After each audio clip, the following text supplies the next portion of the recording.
Hello everyone, it's me, the late Lord Haven. I made it. 3 minutes late this time. I'm getting worse. I'm getting worse with every live stream. How are we all doing? Perfect.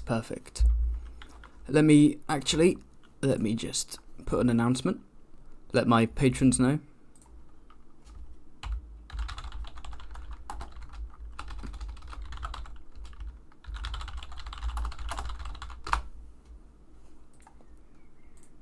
So,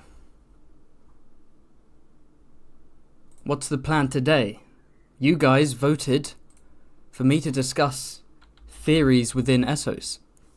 Nah, you didn't. No one voted for Essos. You voted for me to discuss theories within the Stormlands, the Reach, and Dorne.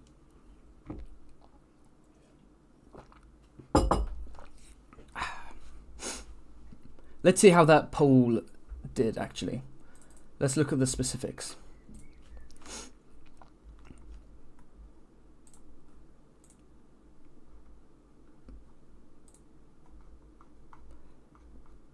Yeah. Oh, whoops. 68%. See, it's funny. 3,000 people vote. I don't see 3,000 people in the live stream. Let's get this party started. Good thing you have the most patient subs known to man. Because you've got used to my bullshit. You're used to it by now. If I start off unprofessional, I can never disappoint you. That's how it works. Okay. We got 15 views. Before we'll let that climb up a little bit. Oh no, YouTube's not receiving enough video to maintain smooth streaming. Oh, whatever. We'll wait a little bit for some more people to come in. While we're waiting, I'll throw out a quick update. So, tomorrow, we'll be releasing another CK3 Game of Thrones video about all of the houses in the Crownlands. This one is a lot more... this one's a lot more sleek, a lot more professional than the Ironborn one. That was more experimental. This one, I'm no longer talking about all of the, randomly generated low-born mayors and all of the barren houses you can't play as, unless there are interesting ones that are actually canon or are nods to certain things. I'm just purely focusing on canon/semi-canon houses and the interesting little cameos and references and so on. It's another long one though, it's like 50 minutes. 50. And then next week, I'm going to be doing a history video about House Man-der-ley. Because I've only actually done one history video, House Frey with Quinn. So, next Sunday we've got the animated history of House Man-der-ley, as voted on by the patrons. Certain tiers get to vote on some of the future videos. I always forget that. I look back and I think, oh damn, I haven't actually done that many animated videos. Even though that's like my shtick. That's what my channel's about. But every time I look through, I'm like, actually, I haven't done much. The Frey one's like the big viral one. I need to do more of that stuff. To be fair, I did spend a lot of last month working on a House Dayne video for Patreon. And it was annoying because when you make something, you want to release it to everyone. Because it's not satisfying to make stuff and then sit on it and be like, okay, it's on Patreon. Because it's like, oh, I've spent so much time. But it's definitely, it was a good video. And it was good to have some exclusive content for patrons. Like I said, I don't be one of those patrons who doesn't provide anything, Hey, give me $10 and I'll, I don't know, say your name, goodbye.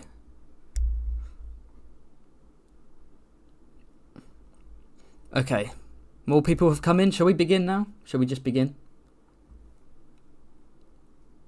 Alright, let's go. So, quick reminder that a lot of these dark theories, not all, but most, are from an 8-year-old Reddit thread, which came out just after Season 5 of Game of Thrones, one of the first threads I ever found after I got into the books, called Dark Theories. Isn't that depressing? Theories about the Winds of Winter 8 years ago. 8 years ago. Oh, god damn it. So, actually, I'll let you guys decide in the chat. Let's go a bit interactive. Shall I start with the Reach, the Stormlands, or Dorne? Where shall I begin?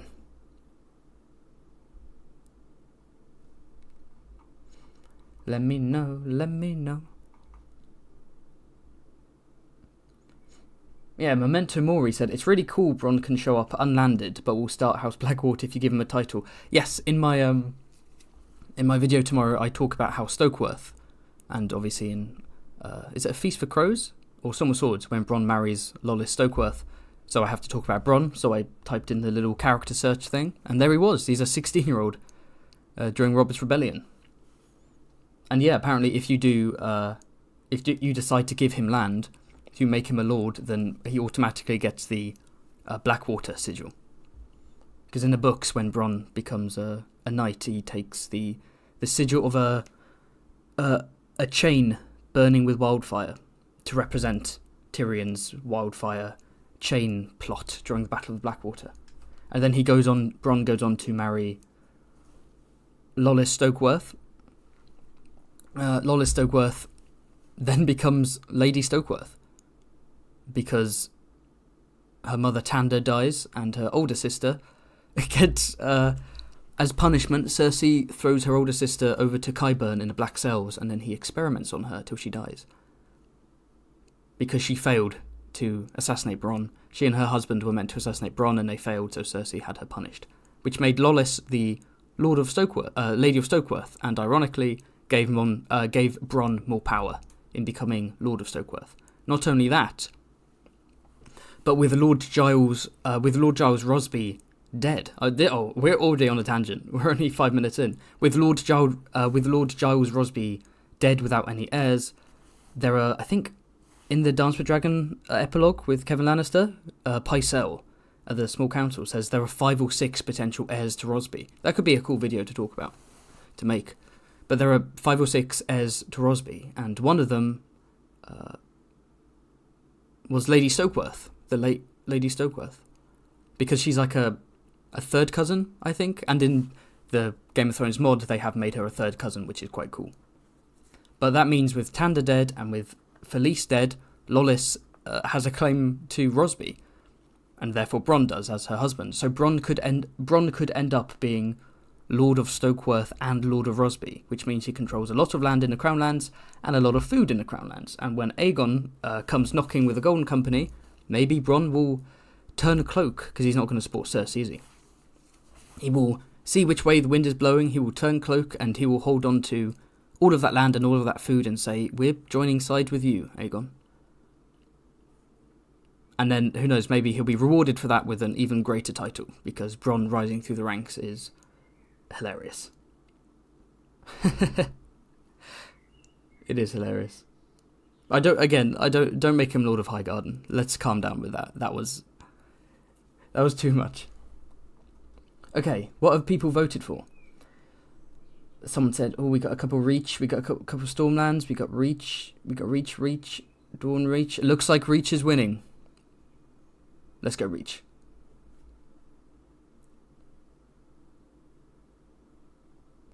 Thank you, Samantha, for your comment. It was very lovely. Right. Let's begin. So, I know all of you want to talk about Old Town and Euron, but I'll tease you a bit. Let's start with Sam going back and interacting with his family.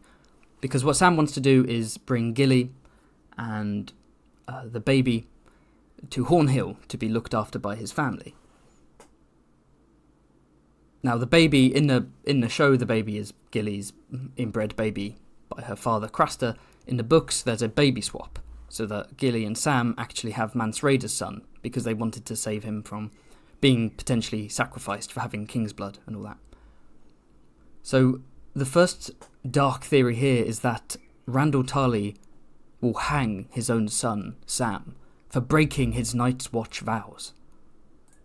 Because presumably he will pretend that Mance's son is his and Gilly's bastard son, and therefore, father no children. He's broken his vows, and Randall is a stickler for the rules. So Randall Tarly will execute Sam for breaking his vows.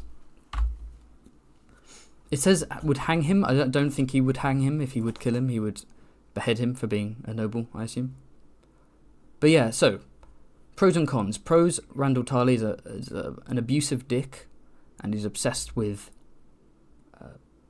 law and order, and he's embarrassed by Sam for not being masculine enough, for not conforming to, a stereotypical male role in Westerosi society, for being fat and flabby and cowardly and loving books and all that nerdy stuff.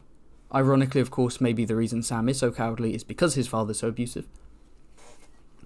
And so he sent him to the wall because he didn't want him to become a maester. He could have sent him to the Citadel, but he's like, no, I don't want you to be a grey rat reading books all day. You can go to the Night's Watch, and at the very, you'll probably die. At the very least, if you survive, you'll become a man again. A couple of issues here. One, Randall is not actually at Horn Hill. He is currently in King's Landing. That doesn't mean he won't move at some point, but he is in. He was appointed to the Small Council by Kevin Lannister when Kevin becomes the new hand. Randall is currently the Master of Laws. Now, the situation in King's Landing is probably going to become very chaotic, and as a great military commander, perhaps Randall will go back to the Reach to help deal with the Ironborn. And there are lots of theories that Randall will actually side with Aegon and the Golden Company, and that he's one of the Friends in the Reach, a Targaryen loyalist, and maybe he'll be rewarded by becoming the new Lord Paramount of the Reach. But for now, he's not in the Reach. And, I mean, would he be willing to kill his own son? We know that. He basically said to Sam, here's the deal, either you go to the Night's Watch, or you will have a hunting accident. Either way, I don't want you to be my heir. But you could also argue, with Sam in a Night's Watch, he's no longer the heir.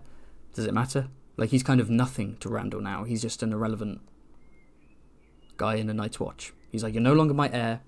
You're out of my hair. Not that he has any hair, because he's a bald motherfucker. But you're out of my hair. Stay away from me. Oh, you broke your vows, whatever. But I think the biggest argument against this is that's not how Sam's going to die. I don't think he's going to die. I do believe that he'll make it to the end. It'll be cute if he writes. But I think he will make it to the end. And if he is going to die, Randall executing him, what a rubbish end of Sam's arc. Although, okay, I'm going to go on a tangent, but I need to go lower, because last time I put, deaths up here, and then the next theory would be, an epidemic that wipes out lots of people and children being massacred and so on. I was like, there's no room. So I'll put it down here-ish. It is dark. Again, as with most of these theories, it's sort of dark for the sake of being dark, as opposed to for any serious story or character reasons. But the tangent I was going to go on was that Sam's arc... Okay, here's a hot take. Is it a hot take? I'm not sure. Sam's arc is better in the show than it is in the books. There we go, come at me. What do you think about that? You can insult me if you want. Do whatever. Genuinely, I think his arc is better in the show. And more than anyone, I think...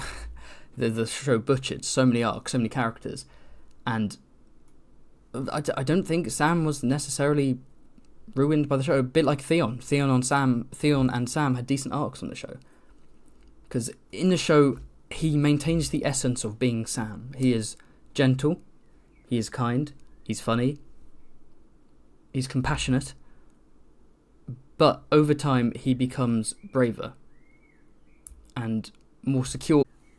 Over time, I mean, by the end of the show, again, he maintains who he is. He is still Sam. He's not a different character. He's not like this, badass. But he is braver, more confident, and more self-assured. And again, there are lots of missteps in the show too, right? So he he meets his father, and he can't really stand up to his father, it shows that even his experiences in the Night's Watch aren't enough to help him deal with that trauma, which is fine. And then he steals Heartsbane as a sign of bravery and defiance, but then that plot line doesn't go anywhere.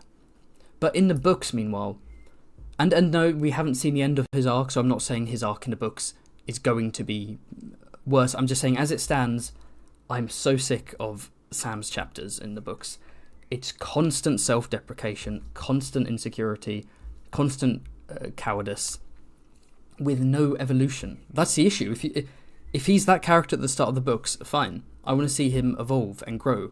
But he doesn't. It's just, I can't handle it. I can't handle all of the moaning and the self-deprecation and the self-loathing. And yeah, that's an important part of his character, but it's non-stop. He's constantly, I'm a coward. I'm a coward. I'm such a coward. It's like, okay, yeah, I get it, Sam. You've been through a lot. You should... The show did a good job of making him braver, making him grow, but keeping the essence of who he is. In the books, he's just kind of the same fat coward. How is he still fat, by the way, in the books? No, in no universe should Sam still be fat. Living off the rations at the wall, constantly moving. He should be a skinny boy. I have a super chat. Let's see what it is. PLN, that is Polish, I believe, right? Is that Polish currency? Thank you so much for the super chat from MCPW200. I assume that's your name and I didn't just read out the currency. That'd be... hey, I just wanted to say your content is great. I found you thanks to Swift and Glimbo's stream. Yeah, that was so nice because someone on Glimbo and Swifty did the stream about one of the food streams, ranking every food description. And some lovely person in the audience asked a question saying, hey, have you seen the Alt-Shift-X explained April Fool's video? And Glider said, yeah, he had, and he said it was funny, and he told us to check it out. And Glider's commented on it, and then Alt-Shift-X commented on it the next day. And I think a lot of people came over from that live stream, it was so nice of them to do that. But yes, let me finish this super chat. Song of Ice and Fire question: do you prefer more grounded theories or full-on magic and gods theories? It depends.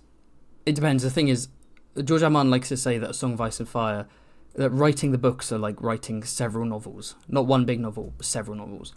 Some of those storylines and character arcs and so on, some of those mini novels within this greater saga lend themselves to low fantasy and politics and intrigue and character drama. Some of them lend themselves more to high fantasy, magic, gods, that kind of thing. And some are a really cool mixture.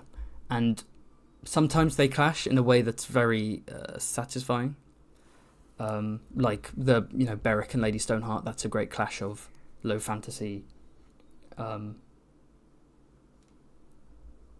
war-torn Riverlands, politics, all that stuff, with a little bit of resurrection and magic and potential godly influences. So for me, I think I love both theories. I like it if... Oh, that's a boring answer, isn't it? I love them both. I like both, but it depends on what it is. So if there's a theory about Bloodraven and the Children of the Forest and Bran Stark and it's high fantasy and it's epic and relates to the gods, that's cool. If there's a theory about Euron, which is about magic and gods and sacrifice and rituals, that's cool. If there's a theory about Littlefinger saying that he's a servant of the old gods, that's utter bullshit. Because that would completely... that his character doesn't need it, his story doesn't need it, it'd take away so much. But thank you so much for the super chat. If anyone else wants to send in a super chat, that's how I'll be answering questions, or doesn't have to be a question, it could just be you can bring a theory to my attention and then I'll talk about the theory and I will prioritise anyone who sends a super chat. Does anyone agree with me about the Sam thing? I want to see. Whoa, what's going on with the stream? Is everything okay? Oh no, what have I done? What's happening with the stream?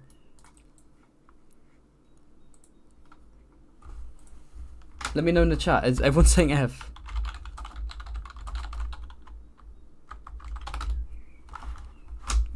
It's not over till I say it's over.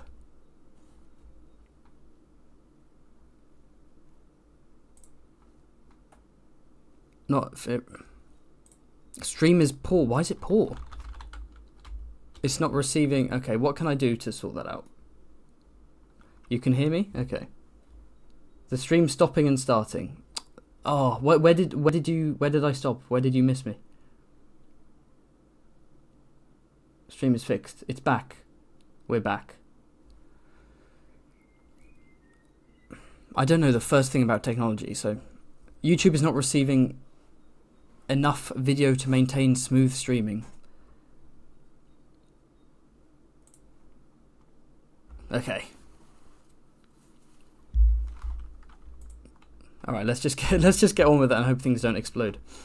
Right, so the next theory is that this kind of links to the previous one. Randall Tarley. We'll find out that Gilly is a wildling, and that the child is also a wildling, and he will execute Gilly and Mance's baby. So again, pros and cons of this happening, in terms of likelihood, not in terms of is it a good thing to happen. Randall Tarley isn't currently at Hornhill or in the Reach, as I said, but he could move there at some point in the future. Does he care enough? Maybe I can see him being like, oh, filthy wildlings, kill them.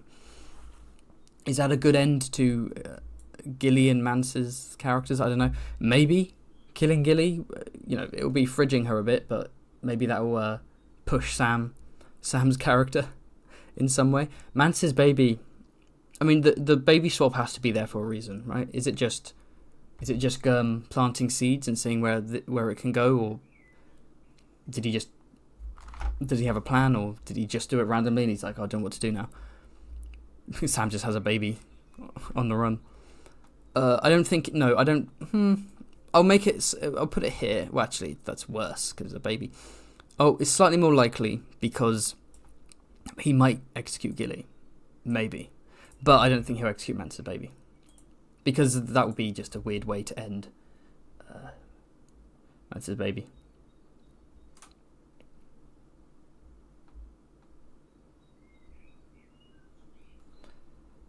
Isn't Randall in Maidenpool, someone asks. No, he is in King's Landing as Master of Laws. Yeah, Master of Laws. Or he was named Master of Laws, but he is currently in Maidenpool. No, I'm pretty sure he's in that final chapter with Kevin Lannister. He is currently in King's Landing. Alright, so next up, okay, we've enough talking about Sammy Boy. Let's talk about Old Town and Euron. So I kind of spoken a bit about this before in my previous stream. I'll go into it a bit more now. So the next theory is that, so we know Euron is potentially attacking Old Town, might be a red herring, but let's say that he is going to besiege it, ransack it, something like that. The Redwyne fleet, one of the most powerful fleets in Westeros, is going to try and stop him. There's also the Lannister fleet, of course, and there's the King's Landing fleet, but that's dealing with Dragonstone and all that stuff. So the Redwyne's fleet is dealing with Euron by itself because Cersei didn't want to send the King's Landing fleet over to help him. So Euron will trap and destroy the Redwyne fleet. So the idea here is that I don't know where exactly, maybe the Redwyne Straits, somewhere near Old Town. Euron and the Ironborn will trap the Redwyne fleet and destroy them, and that the attack on Old Town again could be a red herring to do this, or this is just part of the chaos. So how could this happen? So for one, again, it could just be no magic, no rituals, no bullshit, just some tactics. The Redwyne fleet get trapped and destroyed by the Ironborn, despite the Redwyne's numerical superiority.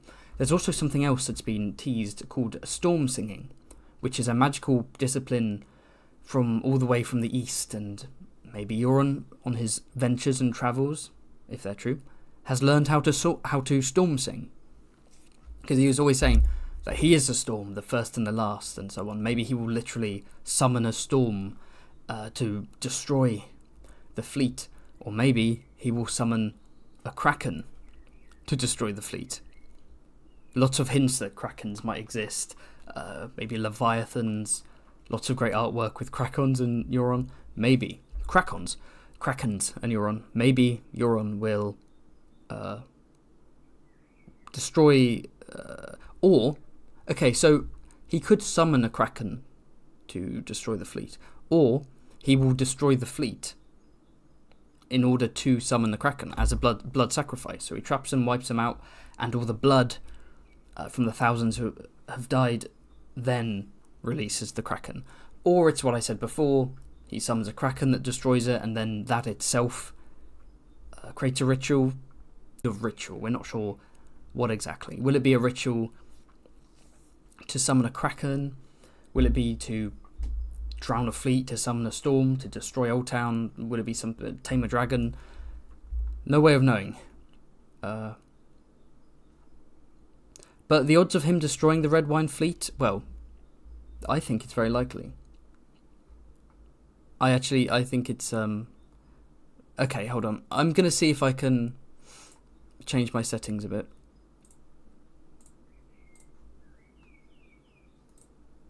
No, I can't because my video is currently active. Oh, whatever.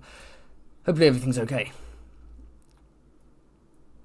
But yeah, I think he probably will destroy the Redwyne fleet. Because A Feast for Crows does make a deliberate point of the fact that Cersei is not helping out, is not sending kings to deal with the Ironborn, that she's using them to besiege Dragonstone and so on. And I think the idea is the Redwyne is powerful, but they're not going to be powerful enough, and in some way they will be wiped out. Because, whatever's happening in the Reach, Old Town, Euron, it's going to be an Ironborn victory. It's not going to be the Ironborn are wiped out at the end. It's going to be an Ironborn victory. I can see this being quite likely, actually. So I'll put it over here. Dark, yes, it's dark. Lots and lots of death. Lots of death. We have a super chat from Samantha B. Thank you for the super chat, Samantha. What do you think will happen to Gilly's son, who was meant for the others? Do you believe the others will take him? Interesting. I'm about to dive into a theory about what might happen to Mance's son, but let's focus on Gilly's son for now. Do you believe the others will take him? Maybe, because again, there's that scene in is it season 4 Game of Thrones where the Craster's kid gets taken and the audience was like, whoa, what's this? This isn't in the books. We don't know for sure, but the whole idea of Craster sort of giving his sons as a sacrifice to become White Walkers does seem quite likely. Or it could be the show sort of streamlining it or doing their own thing, but I do think it's something very similar at least. So if he's meant for the others, if it is some kind of pact, then maybe they will come for him. But again, it's one of those things where you're just like, there has to be a reason for this, for the baby swap, but why? Where's it going? What's it leading to?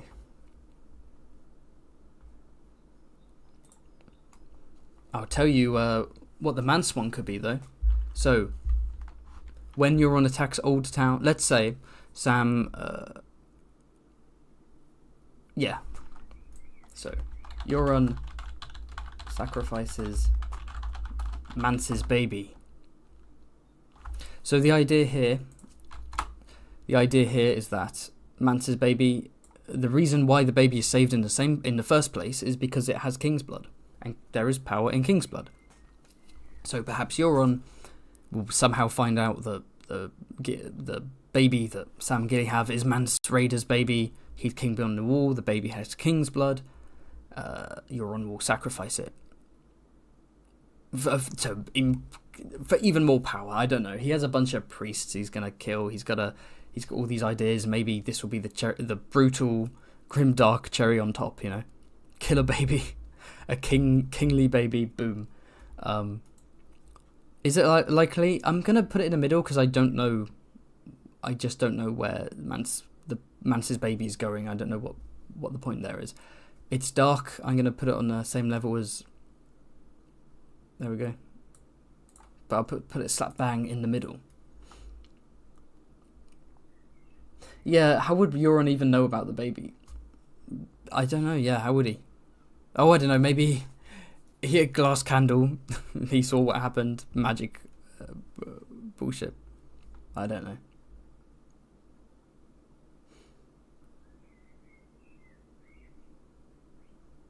They screwed Euron so much in the show.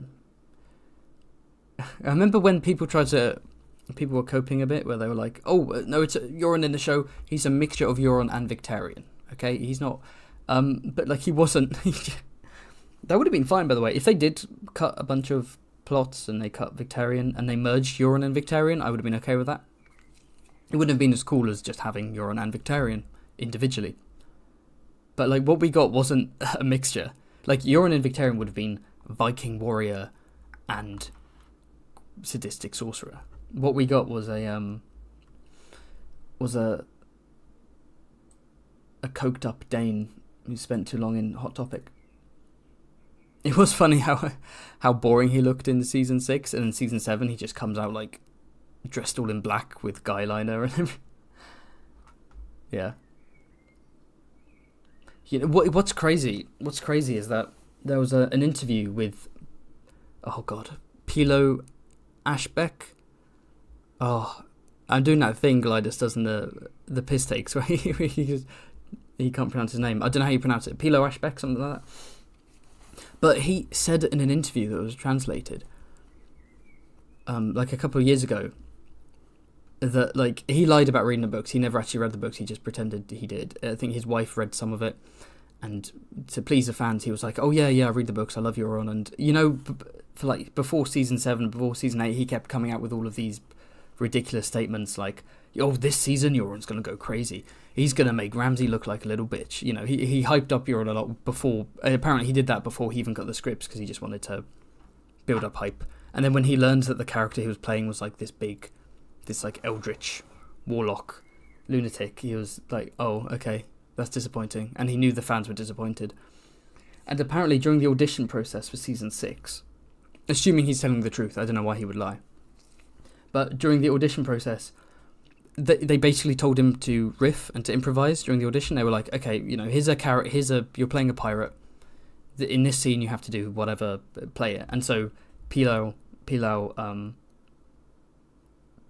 improved by doing the whole, "Oh, dick, big cock, yeah." You know, that what he does in the King's Moot in the show, he basically did that because, you know, as far as he's concerned, he doesn't know who this character is. He just knows he's a villainous pirate guy, so he's like, "Oh, hi, I've got a big cock." And D&D were like, "Okay, cool." And then when they wrote the script, that's what they made his character. They made his character that based on Pilo Ashbeck, like, improving during the audition, which is really weird. It's really, really weird. And, like, as the seasons went on, you could see that Pilo tried to bring it a bit more book-like. He tried to be darker with it and a bit more charismatic, but he seemed to be aware. He was kind of drunk in that podcast, and he was... he seemed like he didn't really give a shit. He was basically like, "Yeah, the character sucked. Oh, it would have been cool to play the one from the book, but there we go."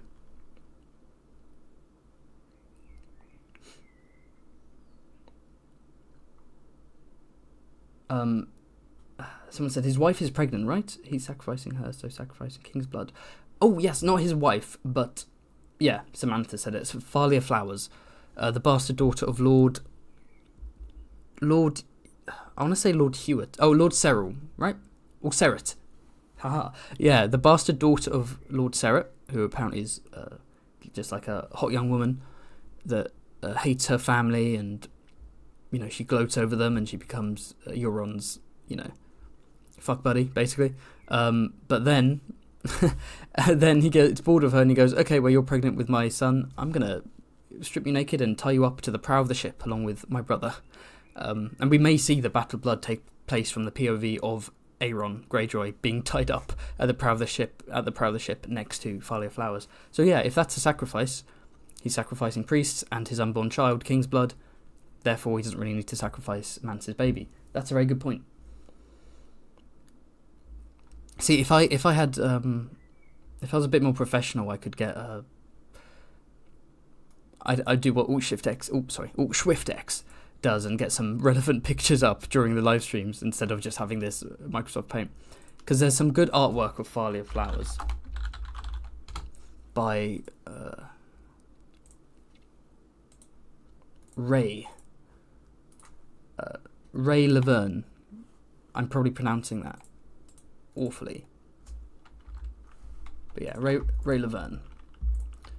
There's Thalia Flowers, the bastard daughter of Lord Seret, who Euron gets pregnant and is basically going to sacrifice for the king's blood. I'm not sure how long I can leave that up, actually, because that picture was a lot more cheekier than I remember. I might get demonetized. Anyway, let's move on to the next theory. Speaking of Euron, so here's one that really annoys me. Not because it's a bad theory, but because I think it's going to happen, and I just hate this kind of stuff. So George loves his historical parallels. He likes to pilfer through history and take cool events and blow them up by 1,000. So Old Town. Oh, what's going on? Where's me text?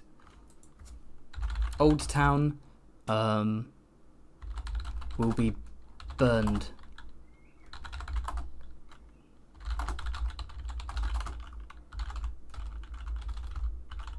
So the theory here is that the Library of Alexandria, of course, Great Library, was burnt down, and it's a big tragedy because there was such a wealth of knowledge ensconced within those walls, and lots of, just think of all the facts lost forever, all the stories, everything written down, lost forever, that historians will never get their hands on. And that's why this theory annoys me, because it's like, oh, it's gonna happen, but it sucks. So the idea here is that Old Town will be burnt down. So they'll sack it, they'll pillage it, they won't own it, they're not gonna hold it, they're just gonna burn it down. Maybe they'll infiltrate it or something, I don't know. But they will, or could be magic, but they'll burn it to the ground. Because Old Town is, as I often say, a nexus. It's a nexus of trade, of academia with the Citadel and the Maesters, of faith. That's where the High Septon lives. That's where the Pope basically lives, right? It is a city of enlightenment.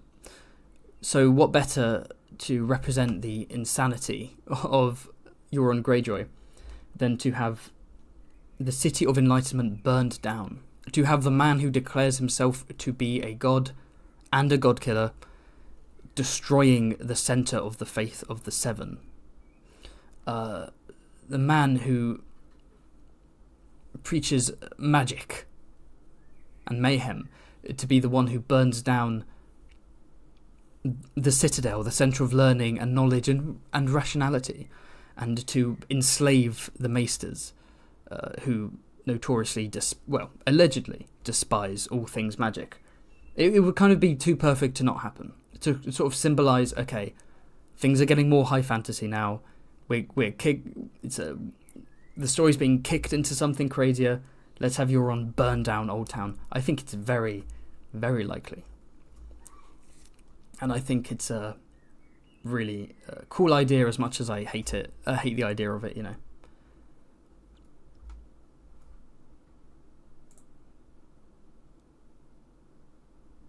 So, dark, yes, very dark.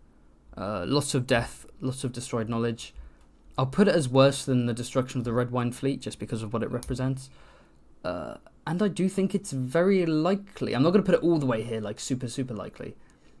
Because I also think there's a possibility Euron will use Old Town as his base, and that he will be he will occupy the High Tower as a Sauron or Saruman figure. But he can still do that with Old Town being burnt to the ground, right? If you just need... Okay. There we go. Is everything okay with the connection and the video and all that, by the way?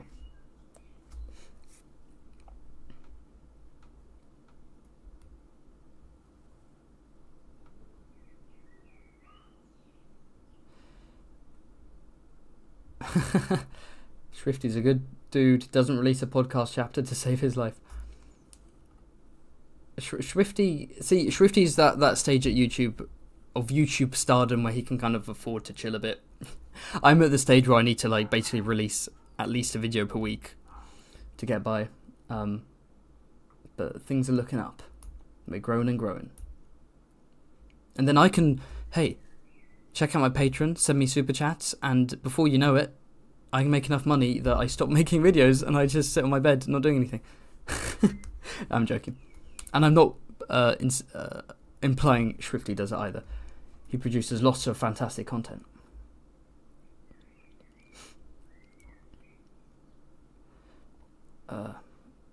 Someone thinks Euron will pilfer the magical artifacts of the Citadel. I think so. That could be interesting. Has anyone listened to Preston Sam chapter in his game? I haven't read any of Preston Jacobs' Winds of Winter fanfic. For those who don't know, the YouTuber Preston Jacobs, he's basically writing the Winds of Winter as a big fanfic project. He's not writing it himself. As far as I understand, he's coming up with the story ideas, and then he's giving it over to different writers to write different POVs, and then he's sort of picking the best one, and then he's slowly compiling it. And let's be honest, it's going to be finished before actual Winds comes out. But I don't want to read... Honestly, I wouldn't want to read that until after Winds. Like, I'd want to read Winds, and then I'd want to read the Preston fanfic.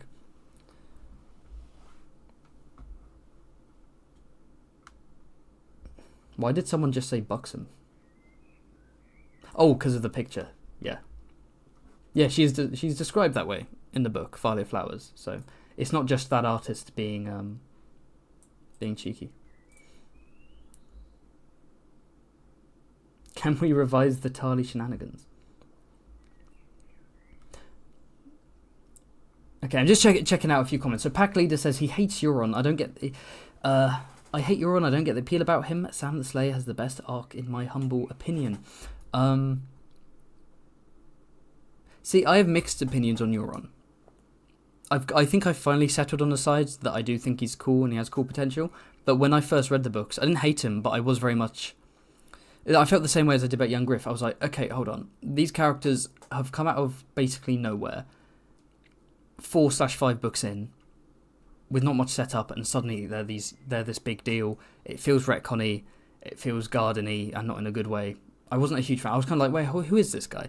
I don't hate him. I think he's cool, and I want to see where he goes. But yeah, he could have been seeded in better.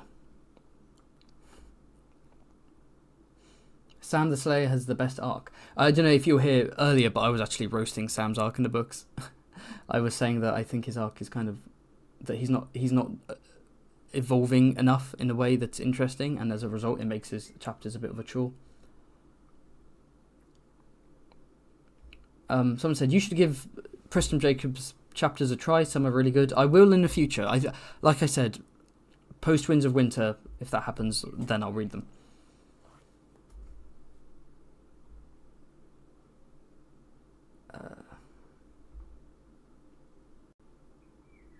What if Preston's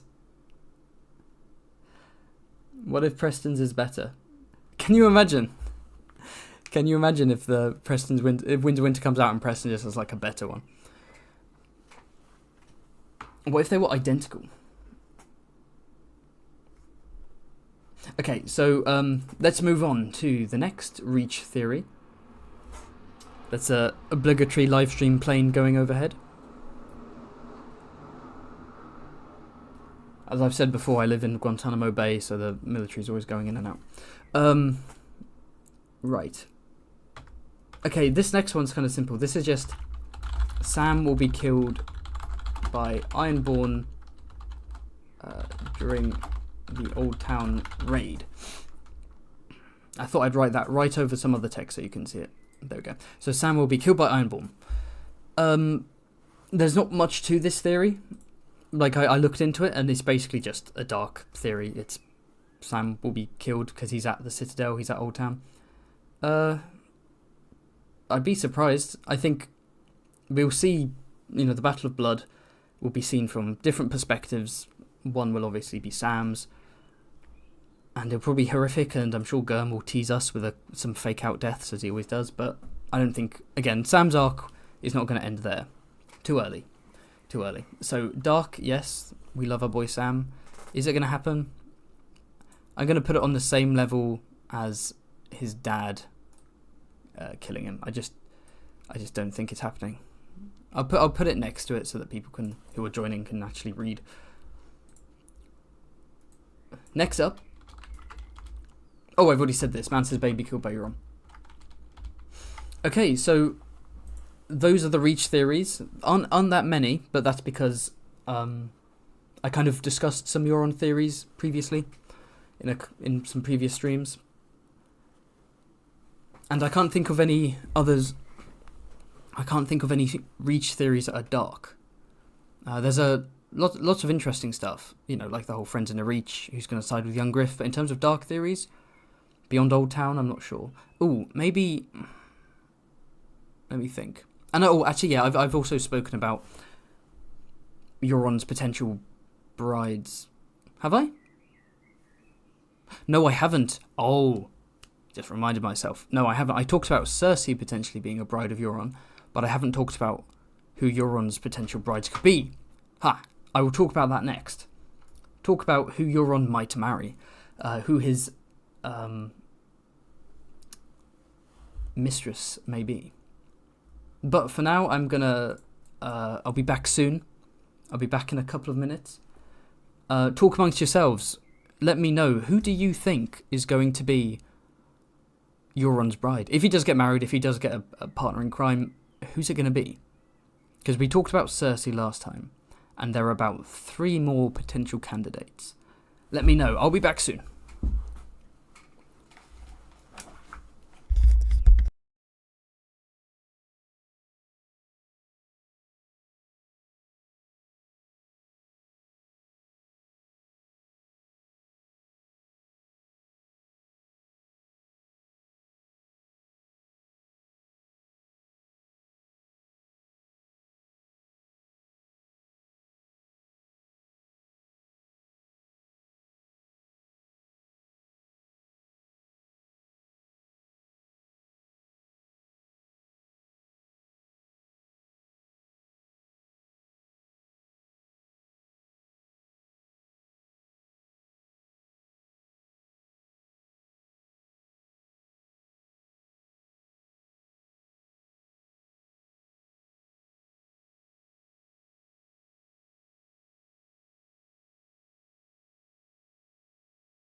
What I need is a proper...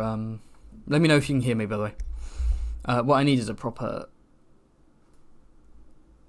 I'll be right back card to let people know. Get some David Lightbringer music going. What are people saying? Chad Summerchild himself is here. Hey Chad, you're in the Game of Thrones mod for CK3. You made it big. Euron will probably marry the true queen, Pretty Maris. Pretty Maris? My mind is going blank. Who is that?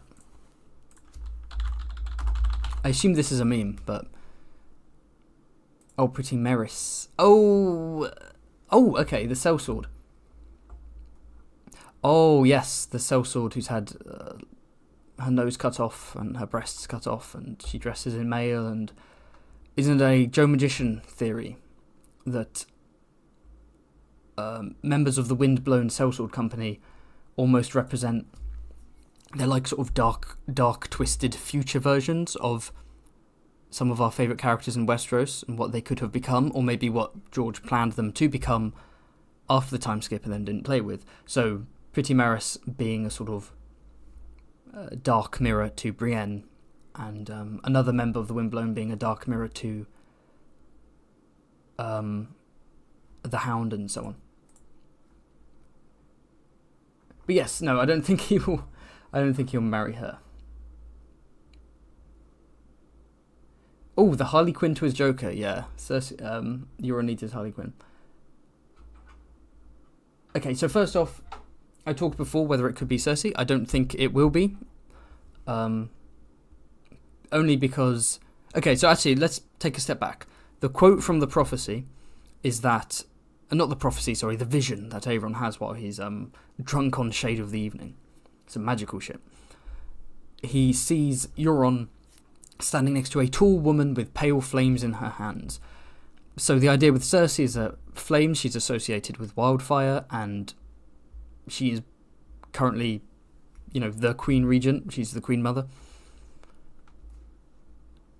And most importantly, they get together in the book, so it could be that. I don't think so. I don't think Euron and Cersei's plot was going to merge. It could do, and that could be interesting, but my instinct is no, it won't.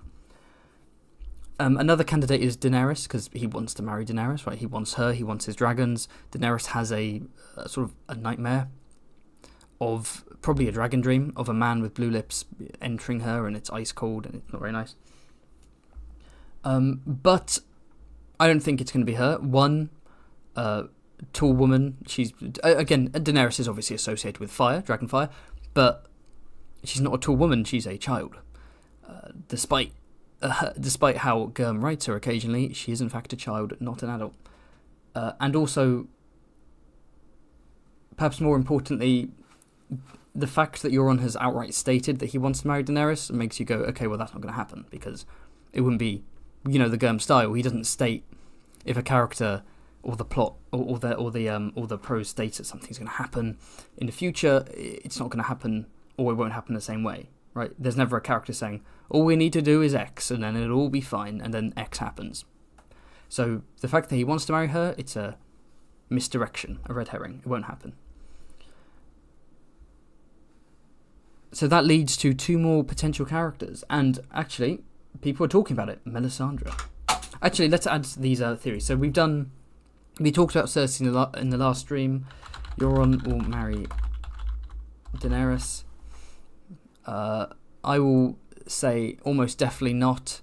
It would be dark, but I'm gonna put it here. I don't think it's gonna happen. Next up, Euron will marry Melisandre. So Melisandre is very tall. She's described as being taller than most knights, which is terrifying and also kind of hot. And of course, she is associated with fire. She is a red priestess, after all. She can make flames in her hands. She can read the flames and so on. She has some magical ability. But of course, Euron is an evil, chaotic being who thinks himself as a god, and he hates the gods and so on. Melisandre is a servant of the Lord of Light, complete opposite to Euron. Euron is like the antithesis of her. She wants to save people from the long night. She wants to serve the Lord of Light. However, maybe Melisandre turns. Maybe for whatever reason she loses faith. It could be Stannis dying or something. But she goes against the Lord of Light and perhaps either loses faith in religion and God and law, or fully switches over and starts worshipping what she would consider to be the equivalent of Satan, the Great Other. Yet another plane, bringing in some more prisoners in the background there. And so Melisandre might turn her back on the Red God and join Euron and be sort of like a dark, evil mistress. And there's one thing that... There's one little thing, and I talk about this in not my current Hightower video, but the extended version of the Hightower video, which is available on Patreon. I think you just have to be the second tier and above, and you get that. I didn't have it as a very high tier. It's just a few extra minutes to the Hightower video, and part of it is me talking about theories at the end, and I think I bring this up. I also can't remember. No, okay, let me copy and paste this then. Euron will marry Melisandre. First off, I will... Actually, yeah. Before I post the picture, I will put this in... is it dark? It's not as dark as him marrying Daenerys, because marrying Daenerys also means dragons. Marrying Melisandre doesn't mean as much. I'm going to put it here. I think it could happen. But this is a picture. So this is a miniature that George R. R. Martin, because he's a nerd, commissioned a bunch of miniatures of his own characters, but privately. But the fans have found out about them. And so he commissioned a... Melisandre miniature, because why wouldn't you? Let me find the actual male one. There's the male one. But he also said, can you do another one which is the colours reversed? So she's not reversed, but it's almost like a negative image, right? Where she's got sort of like a grey-white dress, and she has white, and she has sort of bluish flame in her hand and white hair. Now, some people have speculated this could just be George having fun, again, doing it because he wanted to. Could it be undead Melisandre? Does he have an idea in the future that she'll become a white, but she'll have ice powers? Because remember, the whites in the books are not like raving zombies like in the show, which was obviously a bit more inspired by Walking Dead style zombies. They're more puppets, reanimated puppets, who fight with swords and shields and so on. So Melisandre could be like a reanimated sorceress zombie. Or it could be that she turns her back on the Lord of Light and embraces the Great Other and starts producing like icy flame or blue flame. But it's pale. And as we know from the vision, a tall woman, Melisandre's tall, pale flame in her hands. What's that if not pale flame? Perhaps Melisandre will join forces with Euron. Again, a lot would have to happen to her character. A lot would have to happen for her to switch over to Euron. But we would find out why, because we're in her head, because we have one POV. She's gonna be a POV. She is a POV character technically. So if she does go through that change, that arc, we'd know why. It does seem like a stretch though. And again, this could just be Gurm being like, hey, could you make another miniature, but make her like the opposite, make her icy or whatever, just for fun. But that's a really cool idea. So I think that nudges it slightly. Pale fire being tall. And can you imagine how cool that would be, actually? Euron and Melisandre as like an evil duo.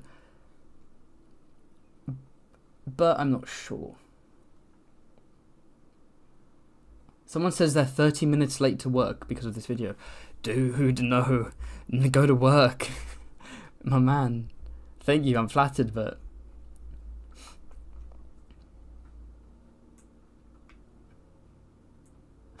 Leighton Chad Tower destroys Euron Cringi. I'll go into some Chad Tower theories in a second. See, some of these theories are like coming back to me. They're not in the Reddit thread I looked at. But I'm like, oh wait, hold on. There's more about the Reach to talk about. There's a lot more.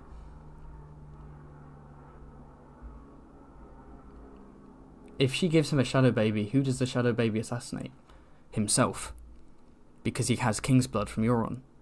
Euron and Melisandre make a shadow baby that commits suicide, and then King's blood, and then they summon a Kraken. New law. Haven exclusive theory.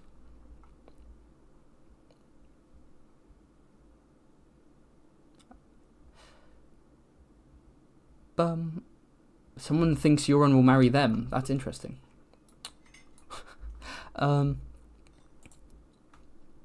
Right, so the final option...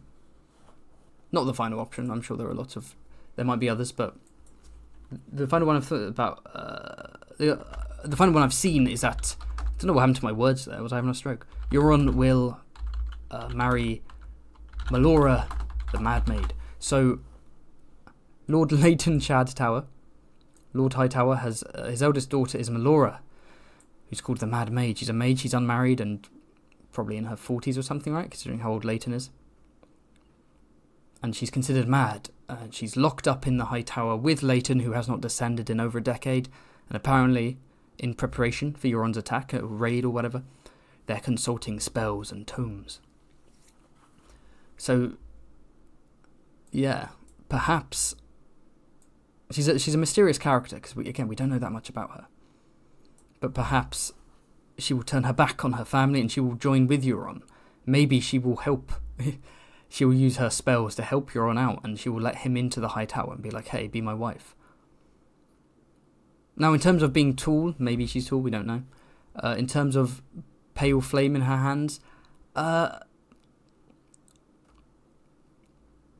maybe she's a priestess. She could be a red priestess. And she can go... Oh, she knows magic, she can probably summon flames anyway, right? It could, but again, she hasn't been set up much, so it would be kind of random if just like a lord we haven't seen before, his eldest daughter who we haven't seen before, then goes on to marry Euron. Like, that would be very what the fuck. But it's a fun little one. It's a bit of a more of an obscure one.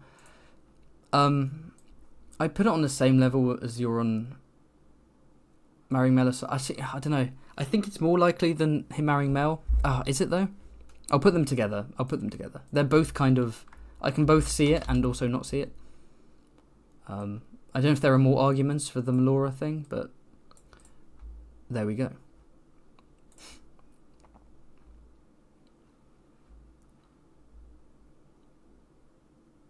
The green flame of the Hightower. Yes, the flame of the Hightower could...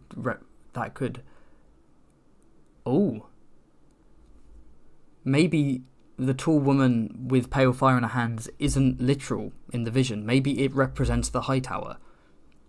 Tall, pale lady, pale flame, that's just the Hightower burning, and the Hightower now belongs to Euron because he's going to use that tower like Saruman or Sauron.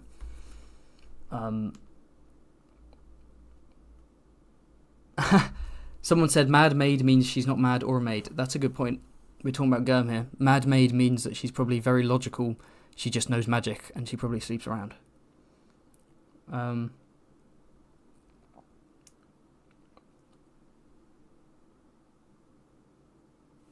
Okay, so let me... Okay, so a couple more Reach ones. A couple of these I came up with and put in that Hightower video on Patreon. Which were... What were they again? Oh, yeah. So, I don't know why I made that text box so big.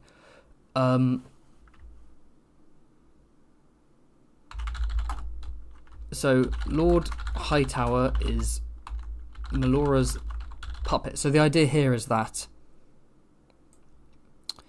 Melora the Mad Maid is actually the one in power. That because Lord Hightower has been... I'll put /dead. Because Lord Hightower hasn't been seen and he's been there with his daughter, perhaps she's the one running the show and delivering all of his orders through written word or whatever. And she's running Old Town. And no one knows, no one's allowed to see him, because if that happens, then his eldest son, Baelor Brightsmile, automatically becomes a lord, and Melora's like, no, I want to stay in charge of Old Town, so that she's the real one in power. Because Lord Hightower doesn't even descend the Hightower to attend Margaery and Joffrey's wedding. He's a major lord.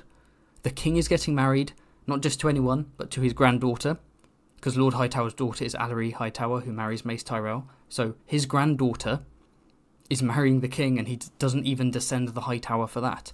Maybe he's a puppet, maybe he's dead, and maybe there's a little bit of a weekend at Leighton's going on. Melora's puppeting his dead body to take control. And, you know, maybe because she thinks she's best for the job, or maybe because she's going to use her power to deliberately sabotage the defences of Old Town to let Euron win, because she's on his side and she'll marry him or whatever. There's no way of knowing. Like, I don't know. It would be kind of dark.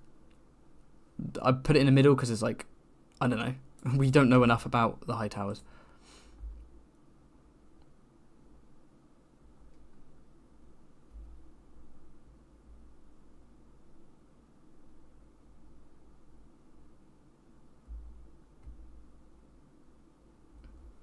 Oh yeah, so people were talking about the green flame at the top of the high tower, and someone said, oh, I doubt it's wildfire. Green flame at the top of the tower, I don't think that's book canon. Correct me if I'm wrong. But I think lots of people think it is from House of the Dragon, but it isn't. Right? The whole Alicent wearing green isn't relevant to anything in the books. It's just she wore green one time, and then people wore green in court to show their loyalty to her. As a reader, I always thought that was weird, because I was like, wouldn't it be cooler if she wore a dress that had the colour of her house? And then in Hot D, what they do is they say, oh, well, when Hightower's at war, it burns green with well, they don't say with what, but they just say the flame burns green, and that's their war banner, is the green flame. And but in the books, that's never mentioned, as far as I'm aware. I could be wrong, but as far as I'm aware, is it? Someone said it's stated in Fire and Blood. Is that true? Okay, in that case, I might be wrong. Yeah, no, I know she wears green in the books, and I know it's the black versus green. So what I'm saying is, the explanation for why she wears green isn't there in the books. It's just one day she wore green, and then the green faction formed around her. In the show, it's she wore green because green is the colour of the flame on the High Tower when it's at war, and when they're at war, their banners change to have the House Hightower sigil with green flame. Whereas in the books, it's never stated that the High Tower has green flames, or that that's a wartime thing. It's show only. And some people, I think, some people have taken it and they think it's book canon. Like, book readers are talking about it like it's book canon, because I think they've got a bit mixed up. Okay, Chad Summerchild says it is in the book that green... Okay. Green's the colour of a house. But that's the thing, it's not the colour of a house. It's the House Hightower sigil has no green on it. Okay, more than one person said in the books, I must be wrong then. I must be wrong. It must be mentioned. I was convinced that it wasn't mentioned, but I guess it is. Super chat from Flippy Dippy Doo, who is also one of my beautiful patrons. Thank you so much. What role do you think Alleras/Sarella is going to have? Her archery is highlighted. There's a Sphinx prophecy, the Martell heritage, hidden identity, etc. Seems something interesting is in store for her. First off, I won't go into this too deeply, but I found out that a certain infamous YouTube channel has a theory that Shay, as in Tyrion's, friend, Shay was Sarella Sand, and that Alleras in Old Town is just a dude whose name happens to be Sarella backwards, which is insane. But when I was reading your super chat, I was trying not to laugh because I was just thinking of that theory. That Alleras is just a guy. He's just a dude who's like... Yeah, that's such a bizarre... Anyway. Yeah, Chad said he's going to look up the line for the books. That'll be very helpful. Thanks.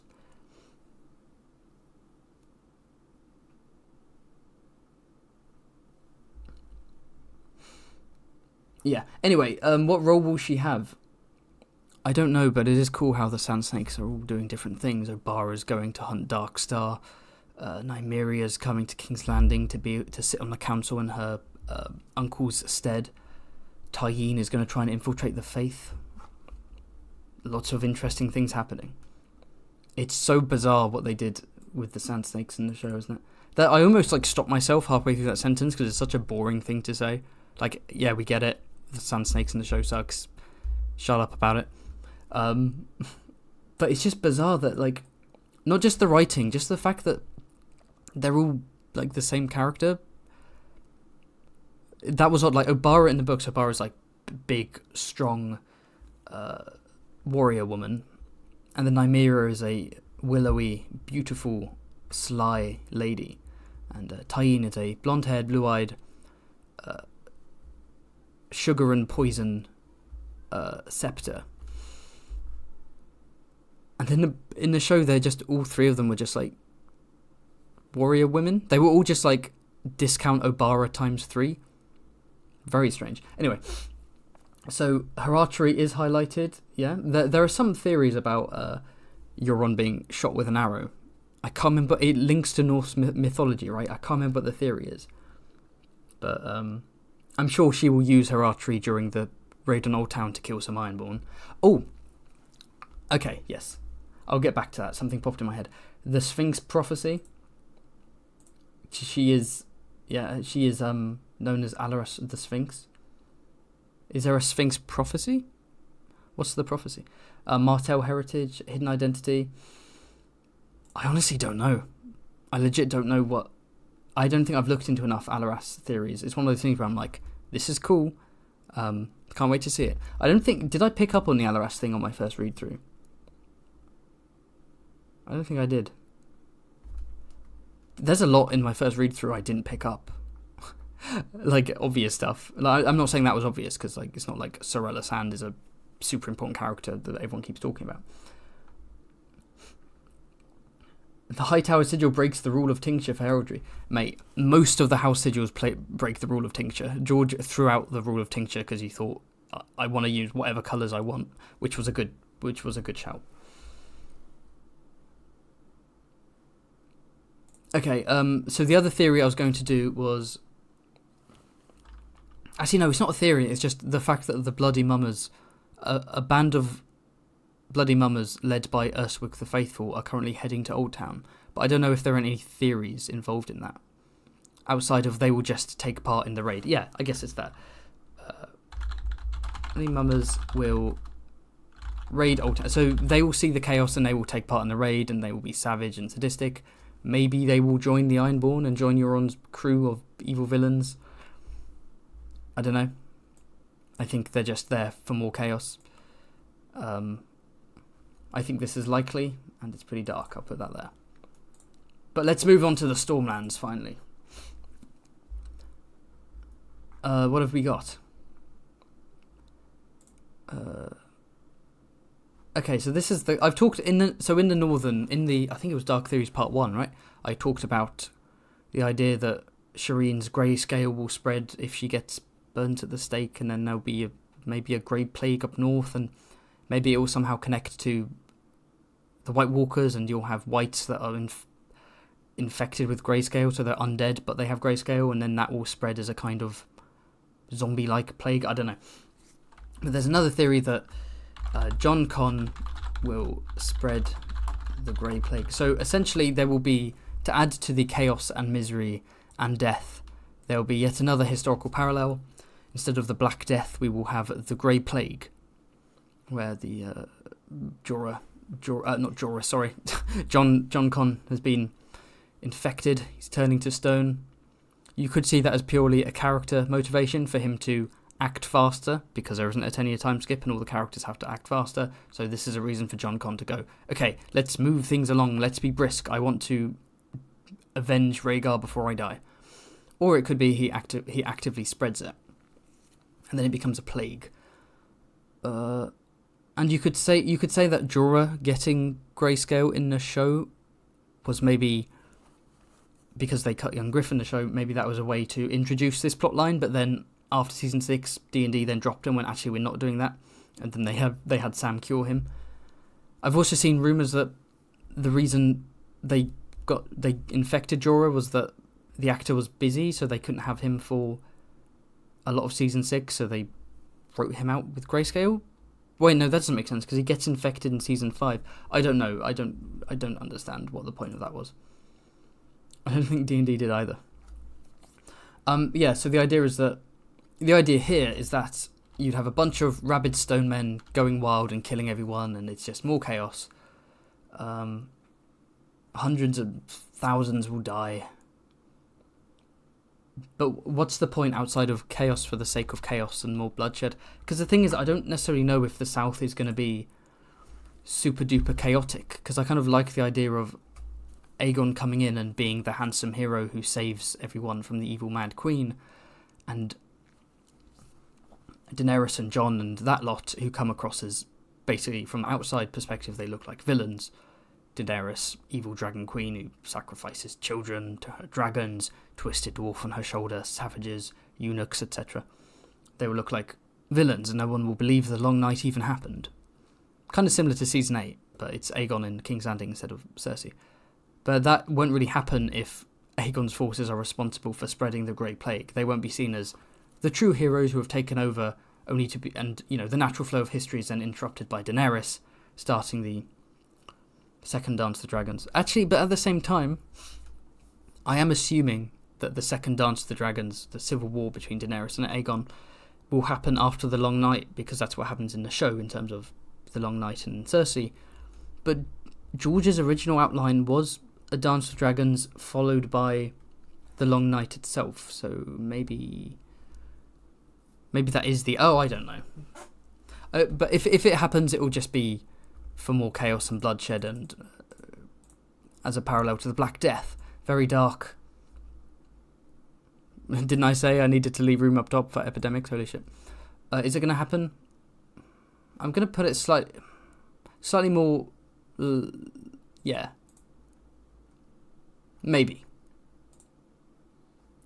Maybe.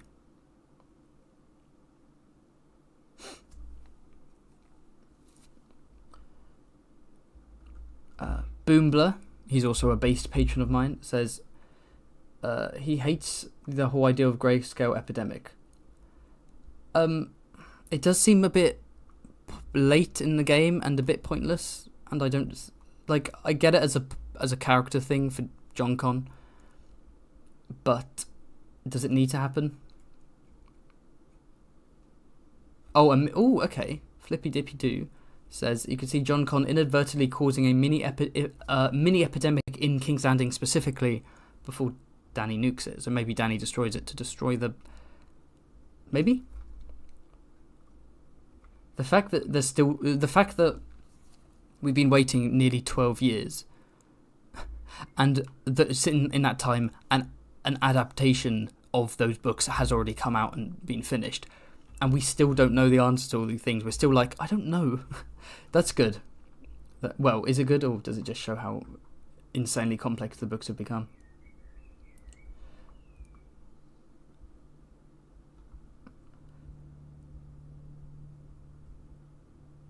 Okay.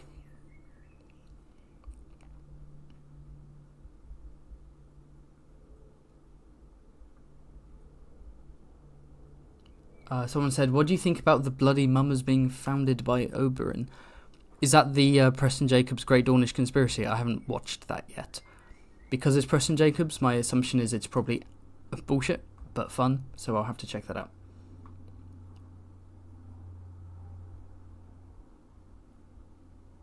Okay, in the Preston Winds of Winter, Jon Con cuts off his hand during a battle. Okay.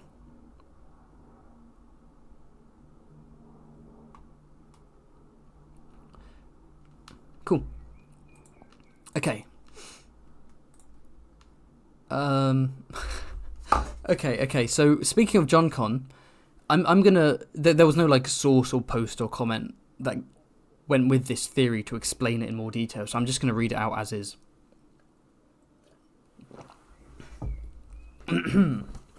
Jon Con, expecting to die from his ailment and in a moment of weakness, sleeps with Arianne Martell, and she unknowingly contracts Grayscale. Arianne slept with Jon Con to gain access to Aegon. She then proceeds to woo and sleep with Aegon, accidentally spreading the disease further, and he contracts the disease on his manhood. Next to this, on my notes, I've just put 3 question marks, because I don't understand what this theory is and why. Like, what? What's the point? Arianne sleeps with Jon Con to get closer to Aegon, presumably to become queen, but Jon Con gives her Grayscale because I guess he doesn't give a shit about infecting her, knowing that he's infected, and then she gives it to Aegon, and then Aegon gets it on his dick. Like, what? What's the... Oh yeah, and an important thing that someone's mentioned is that Jon Con's gay, so why would he sleep with Arianne Martell? What? This is stupid. Do we fully know he's gay, actually? He could be bisexual.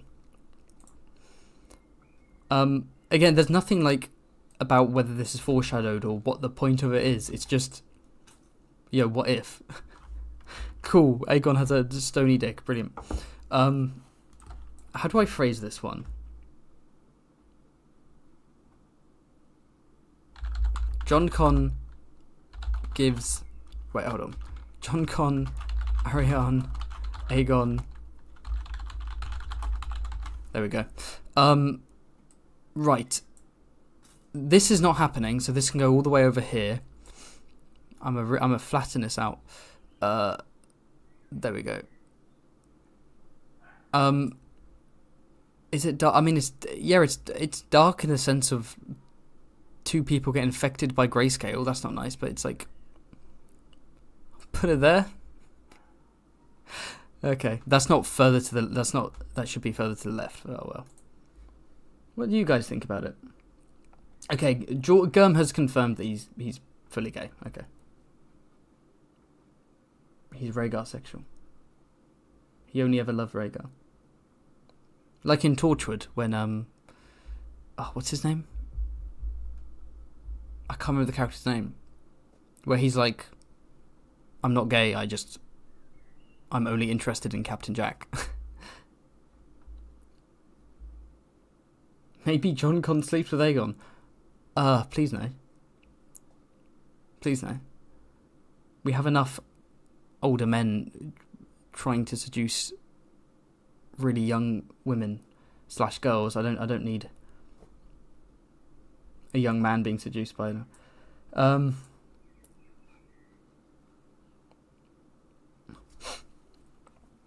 Jon Con gives Loras Tyrell Grayscale. Oh, right, because they're both gay. It sounds plausible that Jon Con could sleep with Aegon. Really? You guys think? Oh, okay, so Jon Con... Okay. Jon Con could see Aegon as, Rhaegar's son, looks like Rhaegar maybe in terms of Valyrian features. Maybe in a moment of, grief and trauma that he hasn't resolved, he tries to sleep with it. But why would Aegon want to sleep with Jon Con? Like, what? And yeah, I think it's like a father figure thing. Jon Con's like, I'm doing this for Rhaegar. It could get weird, but it would be disappointing if the only gay POV character,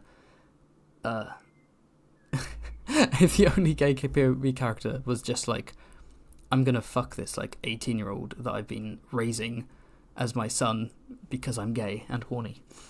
It'd be like, oh, okay. But to be fair, every character's like that. Every adult character.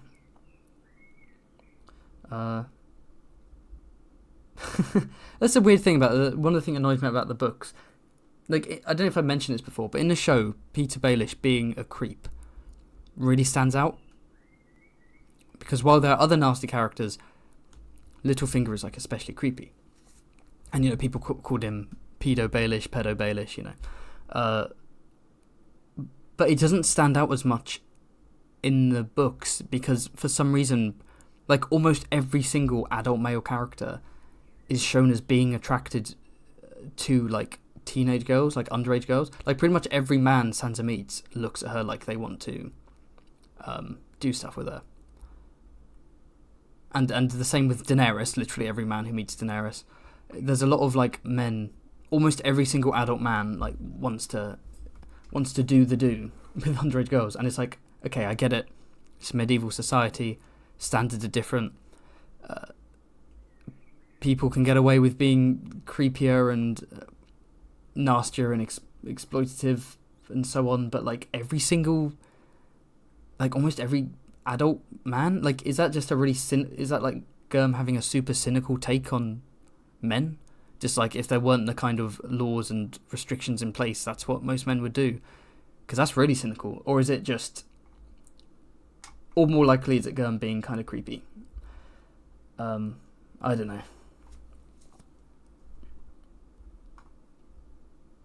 Maybe I'm being a bit sensitive. Maybe I'm being kind of maybe I'm being a bit sensitive. Maybe I'm being too optimistic about stuff. Germ summoning the entire power of the cosmos to make every character he writes a pedo. See, I think that Littlefinger, he's such a fascinating character, and I do think every man Sansa interacts with being into her kind of lessens the weirdness of Littlefinger's grooming. I don't know.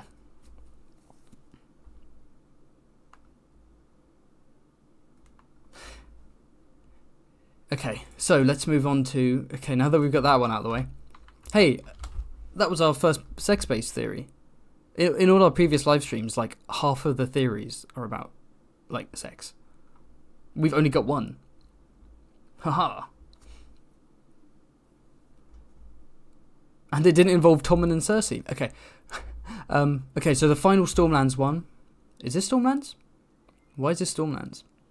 It says the readers find out that Ned killed a yielding or otherwise incapacitated Arthur Dayne at the Tower of Joy.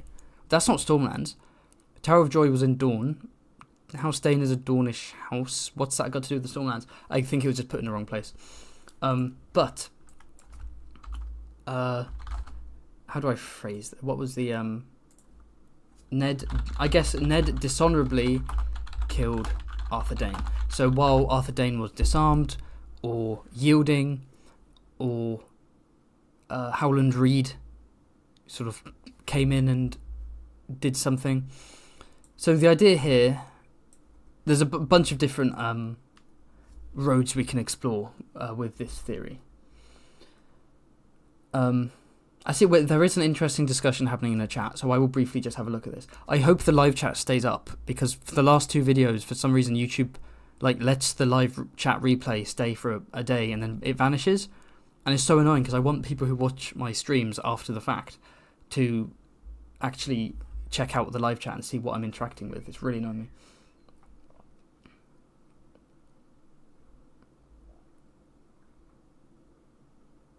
Someone said some countries still have the age of consent of 16. Mate, the UK, the age of consent in my country is 16. It's bizarre. Like, culturally, no one does that, right? Like, that's frowned upon culturally. Culturally, the age of consent is seen as 18, but legally it's 16. I don't know why that hasn't been changed. Okay, Callum said George has spent a lot of time very close with feminist authors, so he incorporates a lot of their experiences. Yeah, his writing of women is good from my perspective. I just think there's a lot of... Sometimes I can't tell whether the creepiness is genuine, like him being like on the ball and using experiences from women from women that he knows, or whether it's him being a bit weird, or could just be both actually.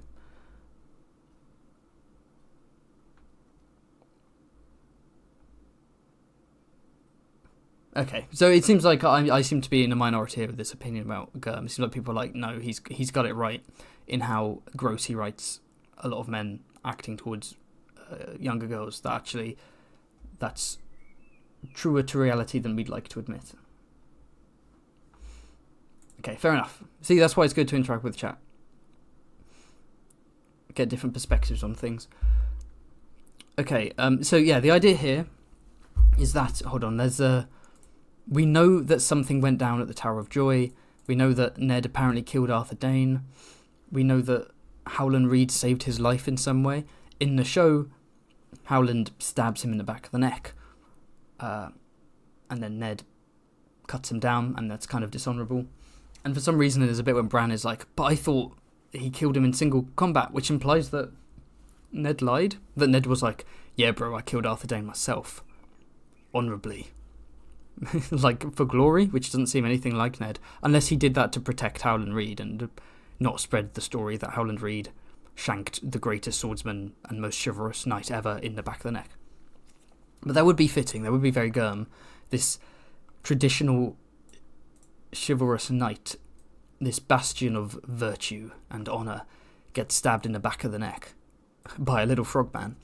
And of course there's the famous Jaime phrase that people like to attach to this theory. Jaime saying, I will say, I find it passing odd that I'm loved by one for a kindness I never did, and reviled by so many for my finest act. So obviously when Jaime's talking about it, it's the finest act is killing the Mad King and so on. So with this, the idea is that Ned is loved for a kindness he never did, so I guess he is loved for honourably beating Arthur Dayne when he didn't, and reviled by so many for my finest act, which is bringing home a bastard, which is his finest act, because it wasn't his bastard, he's doing it to save his nephew. Could be. I guess we would learn from Howland Reed, wouldn't we? When he finally shows up in the story and stops jerking off in the swamp, we'll finally learn what went down at the Tower of Joy. And maybe it will be... The fact it's in the show makes me think that it's probably something similar, right? Where they took him out in a rather dishonourable way. So I'm going to put that as actually being quite likely. Dark. It's not super dark. It's 2 men fighting, 1 dies. It does sort of represent a lot thematically. The sort of... go watch Alt Shift X video about House Dayne. He delves deeply into the idea of Arthur Dayne as the archetypal chivalrous, heroic, honourable knight, and I think this kind of... But yeah, I can see that happening. Oh wait, no, that is nowhere near as far as it should be. That should be like over here. I ditched that very early. Let's move this boy. There we go.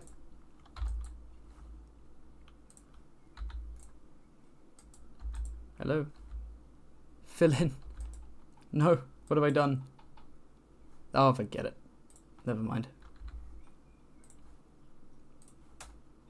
Can't even get Microsoft Paint working, holy shit. Oh,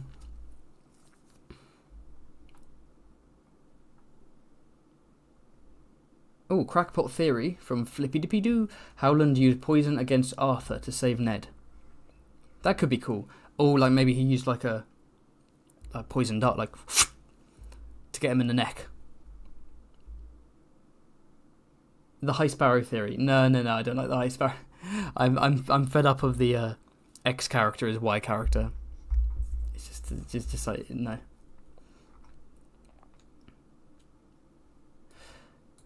So yeah, okay. There's lots. The chat's getting faster and faster with more comments the more streams I do, which is fun. But it means I can't catch up with enough people because I think I'm spending a bit too much time sitting here reading it and forgetting that, oh shit, yeah, I'm actually on a live stream. I need to be talking more. So if you have any specific questions or theories, again, remember, send me a cheeky super chat. And it also supports the channel. You know what else supports the channel? Talking about Dorne theories, because I can't think of any more Stormland theories. So this one is, let's have a look. Dorne, okay, this is a general theory. Yeah, this is a dark one, I guess.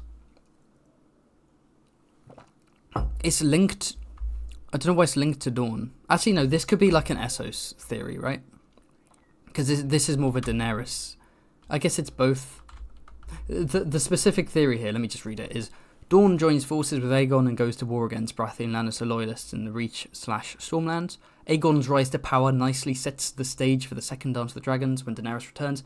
I think that makes more sense as an Essos theory when we talk about Daenerys. Because what has this got to do with Dorne specifically? But I'll tell you what does have a lot to do with Dorne. A certain character in the thumbnail. Can you guys guess what that is, by the way, in my thumbnail? Do you know who that is? I've got Euron, obviously, but who's the other guy? Let's see if you can guess. I will actually pop him on screen as well.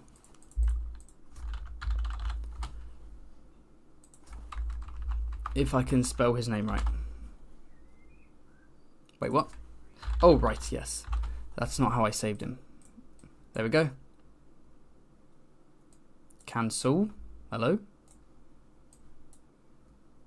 Oh, oh, I know. Oh. It thinks I'm trying to... Wait, can I just copy paste? I can't Well, this is embarrassing. Let me put my boy in. Don't disrespect. Oh, that's it. Anyway. What's everyone saying? It's Joe Dorne. It is Joe Dorne. My favourite character. Darkstar. He is of the night. Emo guy. Everyone just saying Darkstar. The words Darkstar, emo, and night are just scrolling past. Ah! Hold on. Important comment from Chad Summerchild. So it looks like he was wrong about mentioning the High Tower burning green in Fire and Blood. He can't seem to find it. I swear it's not mentioned. When it's mentioned in Hot D, I remember sitting there and going, I've not heard this before. Is this show canon? Like, it's really fun and cool show canon, and I think it's actually better than in the books, because I'm pretty sure Fire and Blood, it's just she decided to wear green one day because she likes the colour green. I like how they link it in with the whole Banners of War. But then another commenter said that is stated, but maybe it's in the World of Ice and Fire, actually.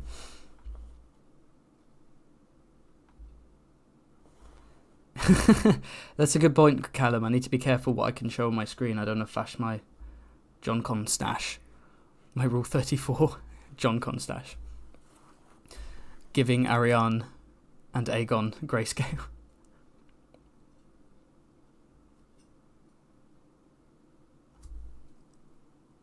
Okay,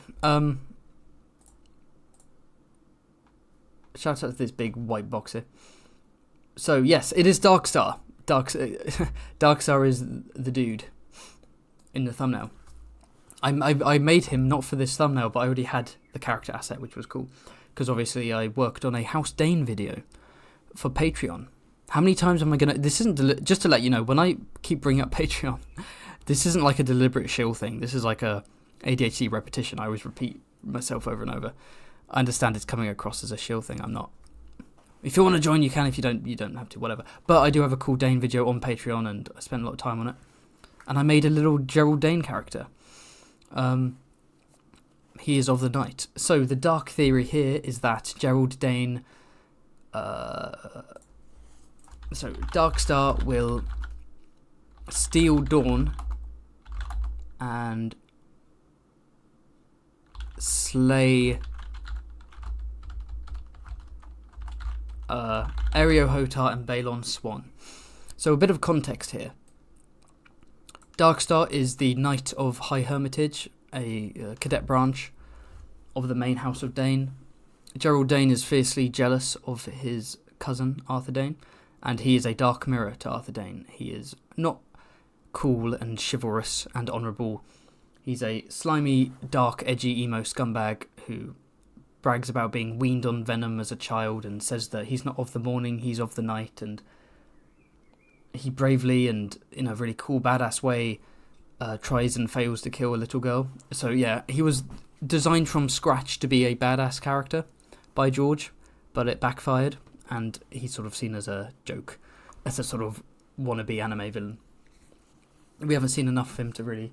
At least I haven't seen enough of him to forge a more concrete opinion.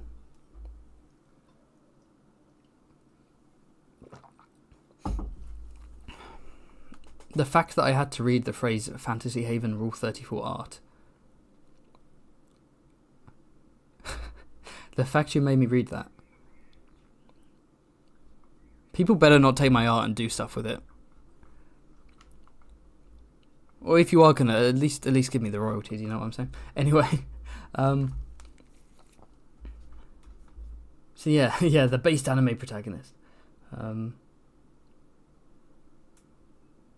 Boombler is saying that there's a theory that Darkstar didn't slash Marcella. The way it's written is that it's not explicitly stated. I think I remember this theory. It's not explicitly stated that he does it. It's just that she falls off her horse, he flees, her face is wounded, and then Ariane later either remembers that Darkstar did it or tells her that Darkstar did it. But some people theorise that it may have been a crossbow bolt and that they're pretending it was Darkstar, or misremembering it as being Darkstar.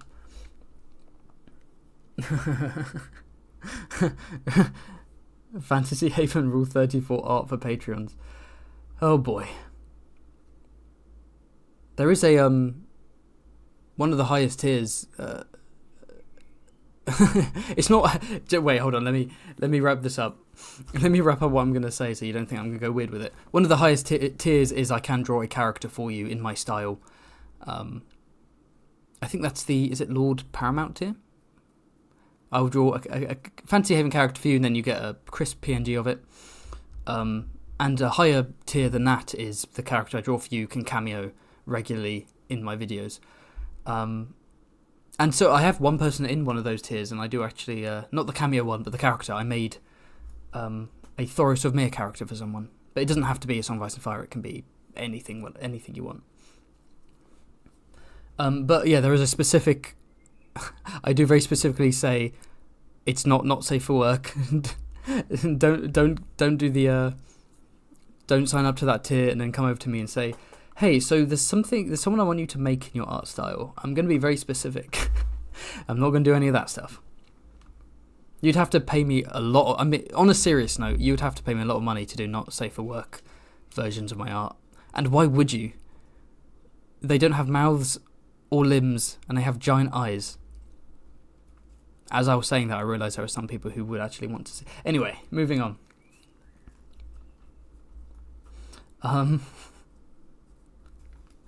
Fantasy Haven body pillow. Alright, we're getting distracted. Okay, yeah, it would be kind of cool if Darkstar was kind of a subversion of like the edgy, like anime villain, like if he was meant to be like a teenager who thinks they're cool and is acting sort of overcompensating. To be fair, Aemond in a way is that in House of the Dragon, where he's genuinely cool and badass, but in the show you get a sense that he's putting it on a bit and he's overcompensating for his insecurities, which makes him really fascinating. But yeah, the idea behind this theory is that little Ned Dayne, Lord Dayne, was apparently going to be a bigger character, but then the 5-year time skip didn't happen, and he's a child, so Gurm has to do some other stuff. I don't know what plans he had for him, but either way, it seems like there has to be an adult male Dayne with Dorne for some reason. I don't know why, but there we go. So, at the end of the last book, it is confirmed that Aereo Hotar, Dran Martell's guard, Balon Swan of the King's Guard, who has been informed, falsely, that Darkstar killed Sir Aris Okar of the King's Guard, when it was actually Aereo Hotar, and Obara Sand are all sent to take out Darkstar for being a nuisance, and for trying to probably assassinate Myrcella. The idea here, though, is that... How many times can I say the idea here? So the idea here is that it's going to be a shit show, where Obara Sand is actually a bit of a warmonger. She wants to burn down... She wants to raid Old Town, and she wants war between the Lannisters and Dorne. And that actually she's probably could be on Team Darkstar. If Darkstar does want a war, for whatever reason, maybe to exploit the chaos to become Lord Dayne of Starfall and wield Dorne, whatever, maybe Obara will join his side. And maybe Darkstar will reveal to Balon Swan that Aereo killed Aris Okar and create friction between them. Either way, I think it will end up in Aereo and Balon being killed. And perhaps Darkstar and Obara teaming up. Or maybe the Sand Snakes just flat out teaming up with Darkstar. All of them. With Nymeria and tie-in King's Landing, they could do some murder and stuff like scheming. And then, he'll go to Starfall and steal Dorne and declare that he is the sword in the night and he's the new legendary Dane hero, and he'll go off and do stuff. One of those things could be joining the Kingsguard. That is actually a big theory. That Darkstar will act as he is already a dark mirror, a very blatant dark mirror to his cousin Arthur Dayne. So what better way than to finish that off, wrap that bow, cherry on top, have him join a Kingsguard. Either Aegon's Kingsguard or Daenerys' Kingsguard. Could be Daenerys's, in the sense of, as I said earlier, Daenerys and her crew being seen as the obvious villains by outsiders. Having Darkstar on her Queen's Guard adds to that. But also, maybe, I don't know, maybe he'll join Aegon. I'm not sure, but I think him joining a Kingsguard does feel fitting, personally. I think that could work. But for this specific theory about him killing Aereo and Balon and stealing Dorne and running riot, yeah, I think it's very likely. And I'll put it there. What do you guys think about Darkstar? Todd Howard himself, thank you for the super chat. Darkling schemes can't melt Blackstone beams. Glorious. Greatest theory I've ever heard. I need to throw in some more Darkling scheme memes into my videos. Darkling memes. Unironically, it's like a great line. Like, I'm not a huge fan of episode 9, but Ironrod saying, "We did not want to sully you with our Darkling schemes." I was like, ooh, he's got the bars. What do you guys think then? What do you guys think about Darkstar? Tarilla has already said Darkstar being on Aegon's Kingsguard is a cool idea. But yeah, the Kingsguard thing is probably going to happen, but I'm just thinking who? Who?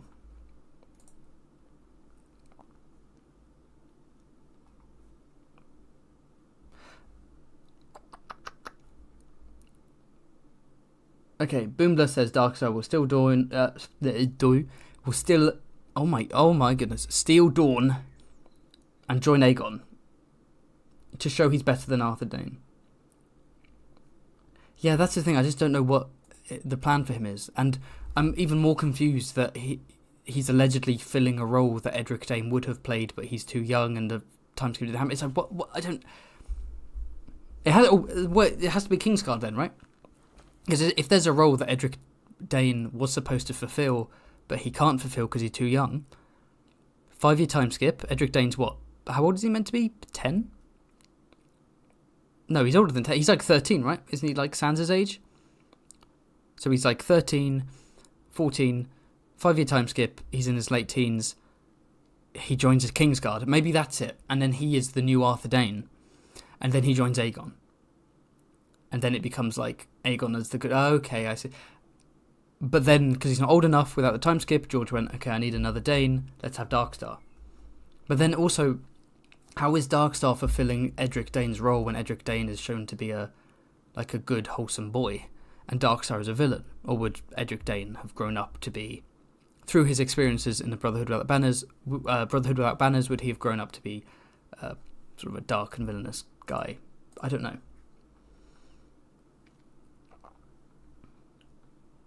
That's a good point, actually. Why would Edric Dayne join the Kingsguard if he's a lord? Why would he give it up? That's a very good point.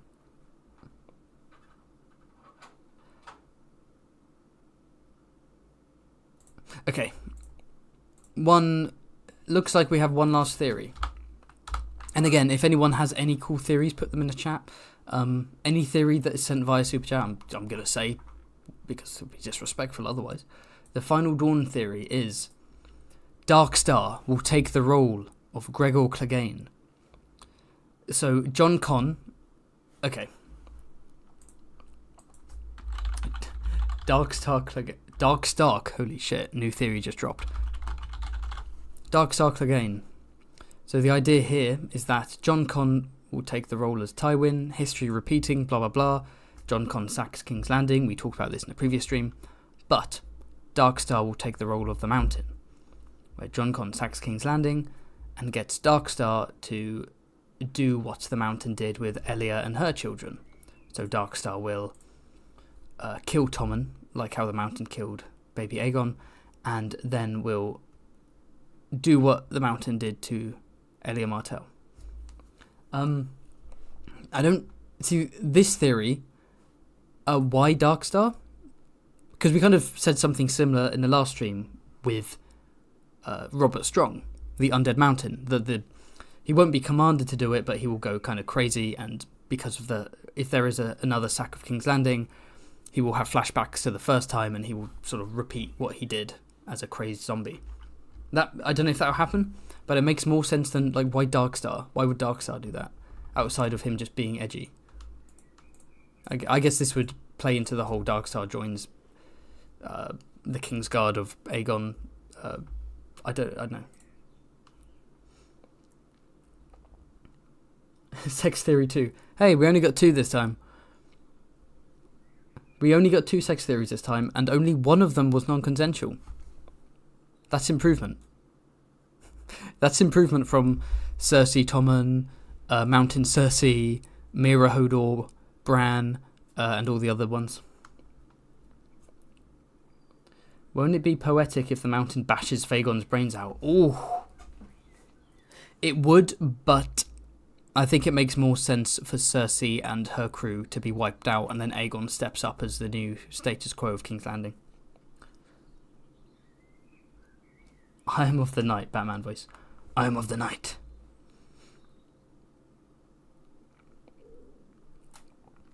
Yes, oh yeah, Callum, yeah, I'm not saying Darkstar will become a zombie. What I'm saying is in my previous stream I talked about the Mountain, who is a zombie, doing what he does and going crazy. Whereas this theory is that Darkstar is ordered to do it by Jon Con as like a repeat of the first sack of King's Landing.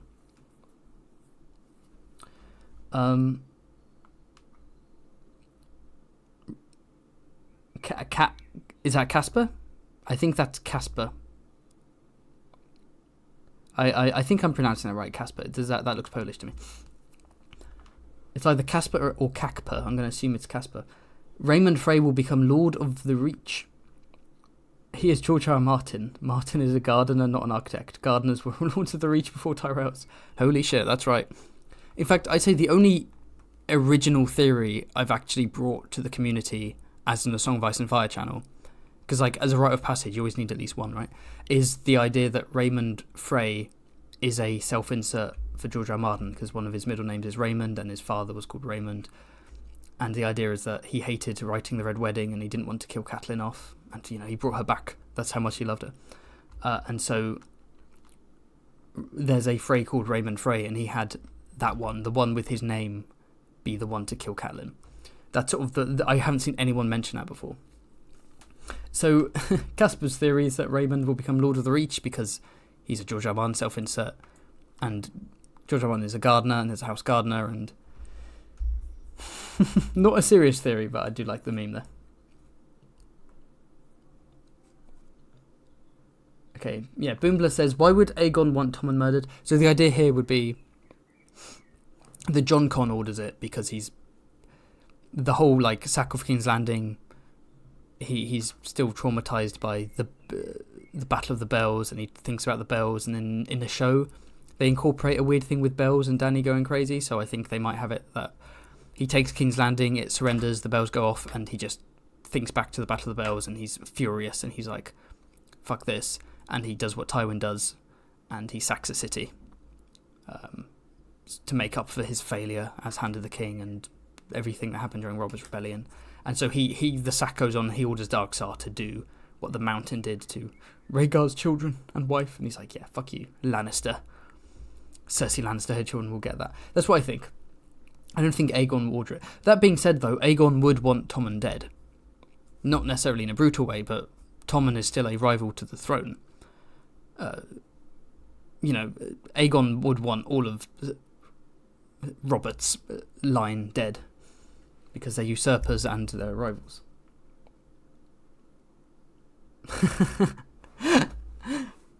Craggot said, I hated writing the Red Wedding. My brother-in-law, why did you write it? That's a good point.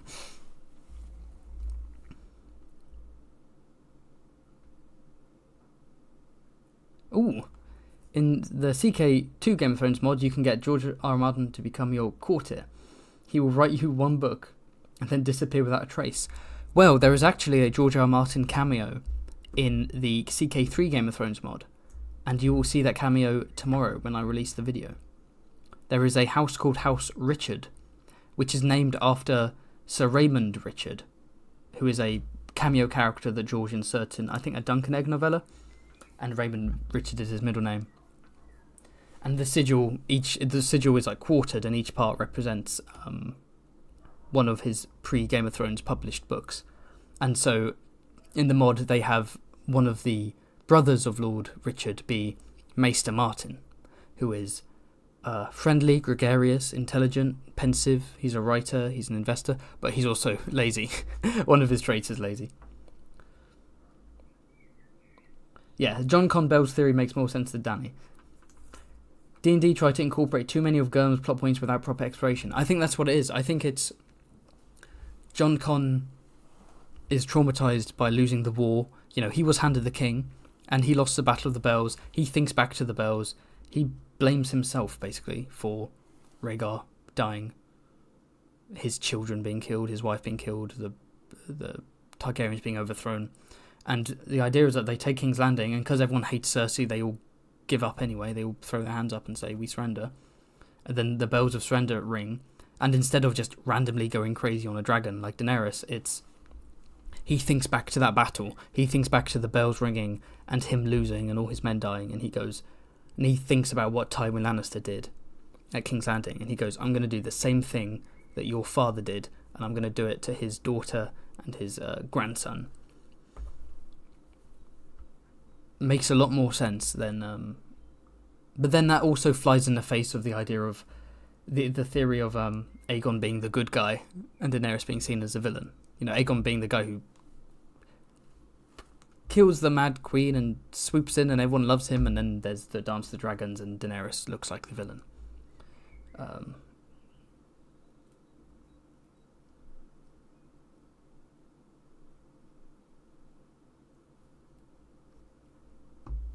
Okay, let's wrap up a bit. So I'm going to be final opportunity for some questions. Throw me some questions. I'll answer a couple before we wrap up.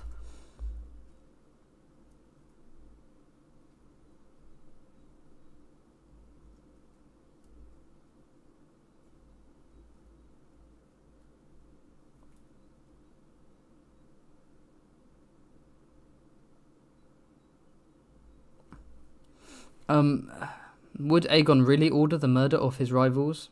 Brackets intentionally. Yeah, of course he would. It's not about being rivals, it's about being claimants to the throne, threats to his legitimacy and his life.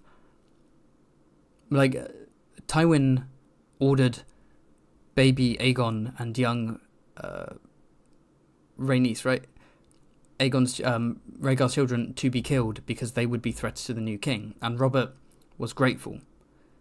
And Robert, in the first book, wants to kill Daenerys, wants to assassinate Daenerys, even though she's a child, and Ned doesn't like that.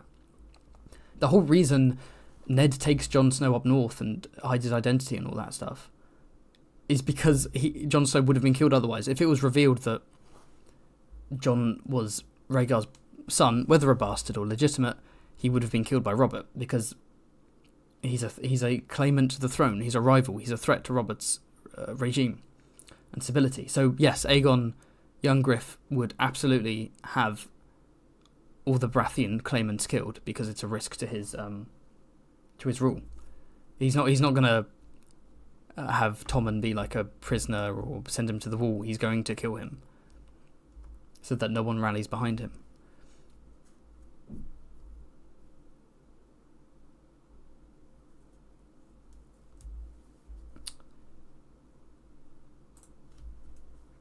Someone in the chat is being edgy.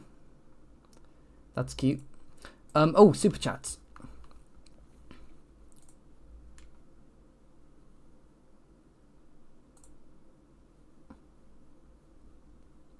What do you think Mycella's fate will be in Dorne? Probably death, right? Gold will be their shrouds. Mycella's gonna die soon. Probably gonna die in Dorne. Not sure how. Maybe from the wound. Maybe Darkstar poisoned the blade. Maybe she will be poisoned while recovering. There we go.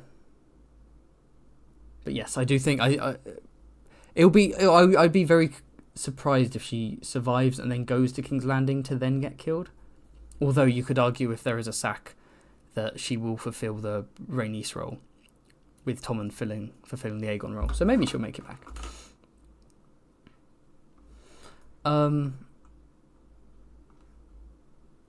Sir Factant gave me $5. Thank you, but didn't say anything. Oh yeah.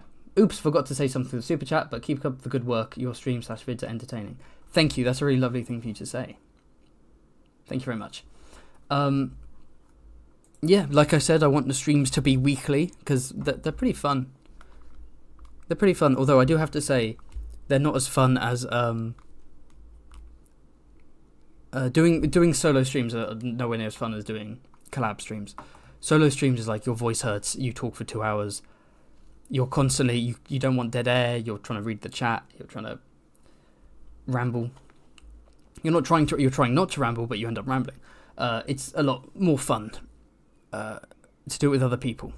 So I definitely want to do some more collab live streams in the future. I'll still do solo ones, but hopefully we can get Quinn back on. Maybe Quinn and I should start doing live streams on the regular because we're a good pair. I also might be doing some collabs in the future, not just with Quinn, but look out for the Interesting Nerd Club. Look out for maybe a couple of others. I don't want to spoil. And tomorrow we've got the CK3 Crownland video.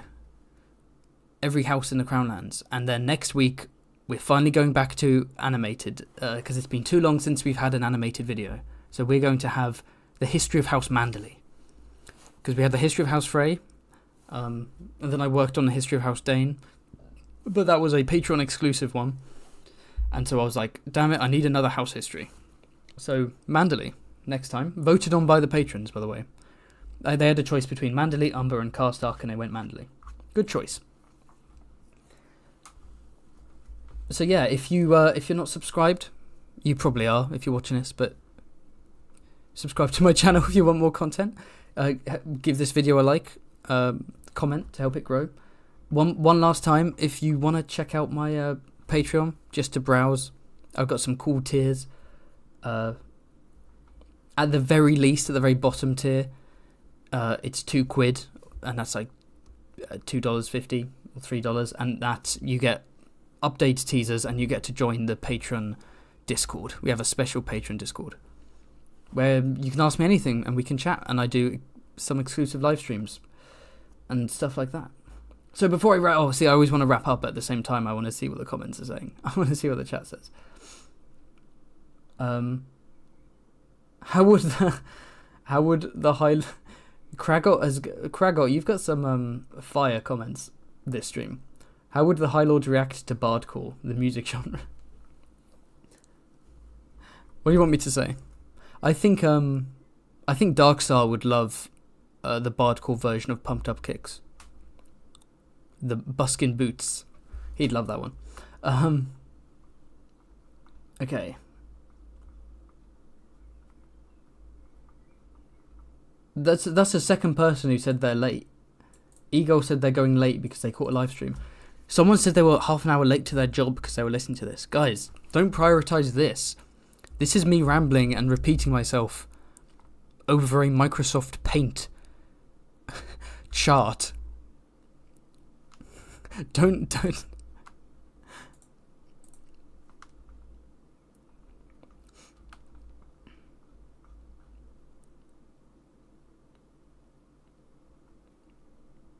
Okay. Well, I think I am going to wrap up. I'll see you guys tomorrow with the CK3 video. And then we have one more Dark Theories video next week, which will probably be on Essos. I'll put it to a vote. All the options will be Essos. It still won't win. And after that stream, I want to do some more collabs. Let's get Quinn back on. He's banter. I like Quinn. Okay. See you guys. Love you all. Thanks for coming along. And remember, I need a sign-off phrase. What should my sign-off phrase be? Remember, if your fantasy for all things home, your home, your haven for all. Oh, forget it. I give up.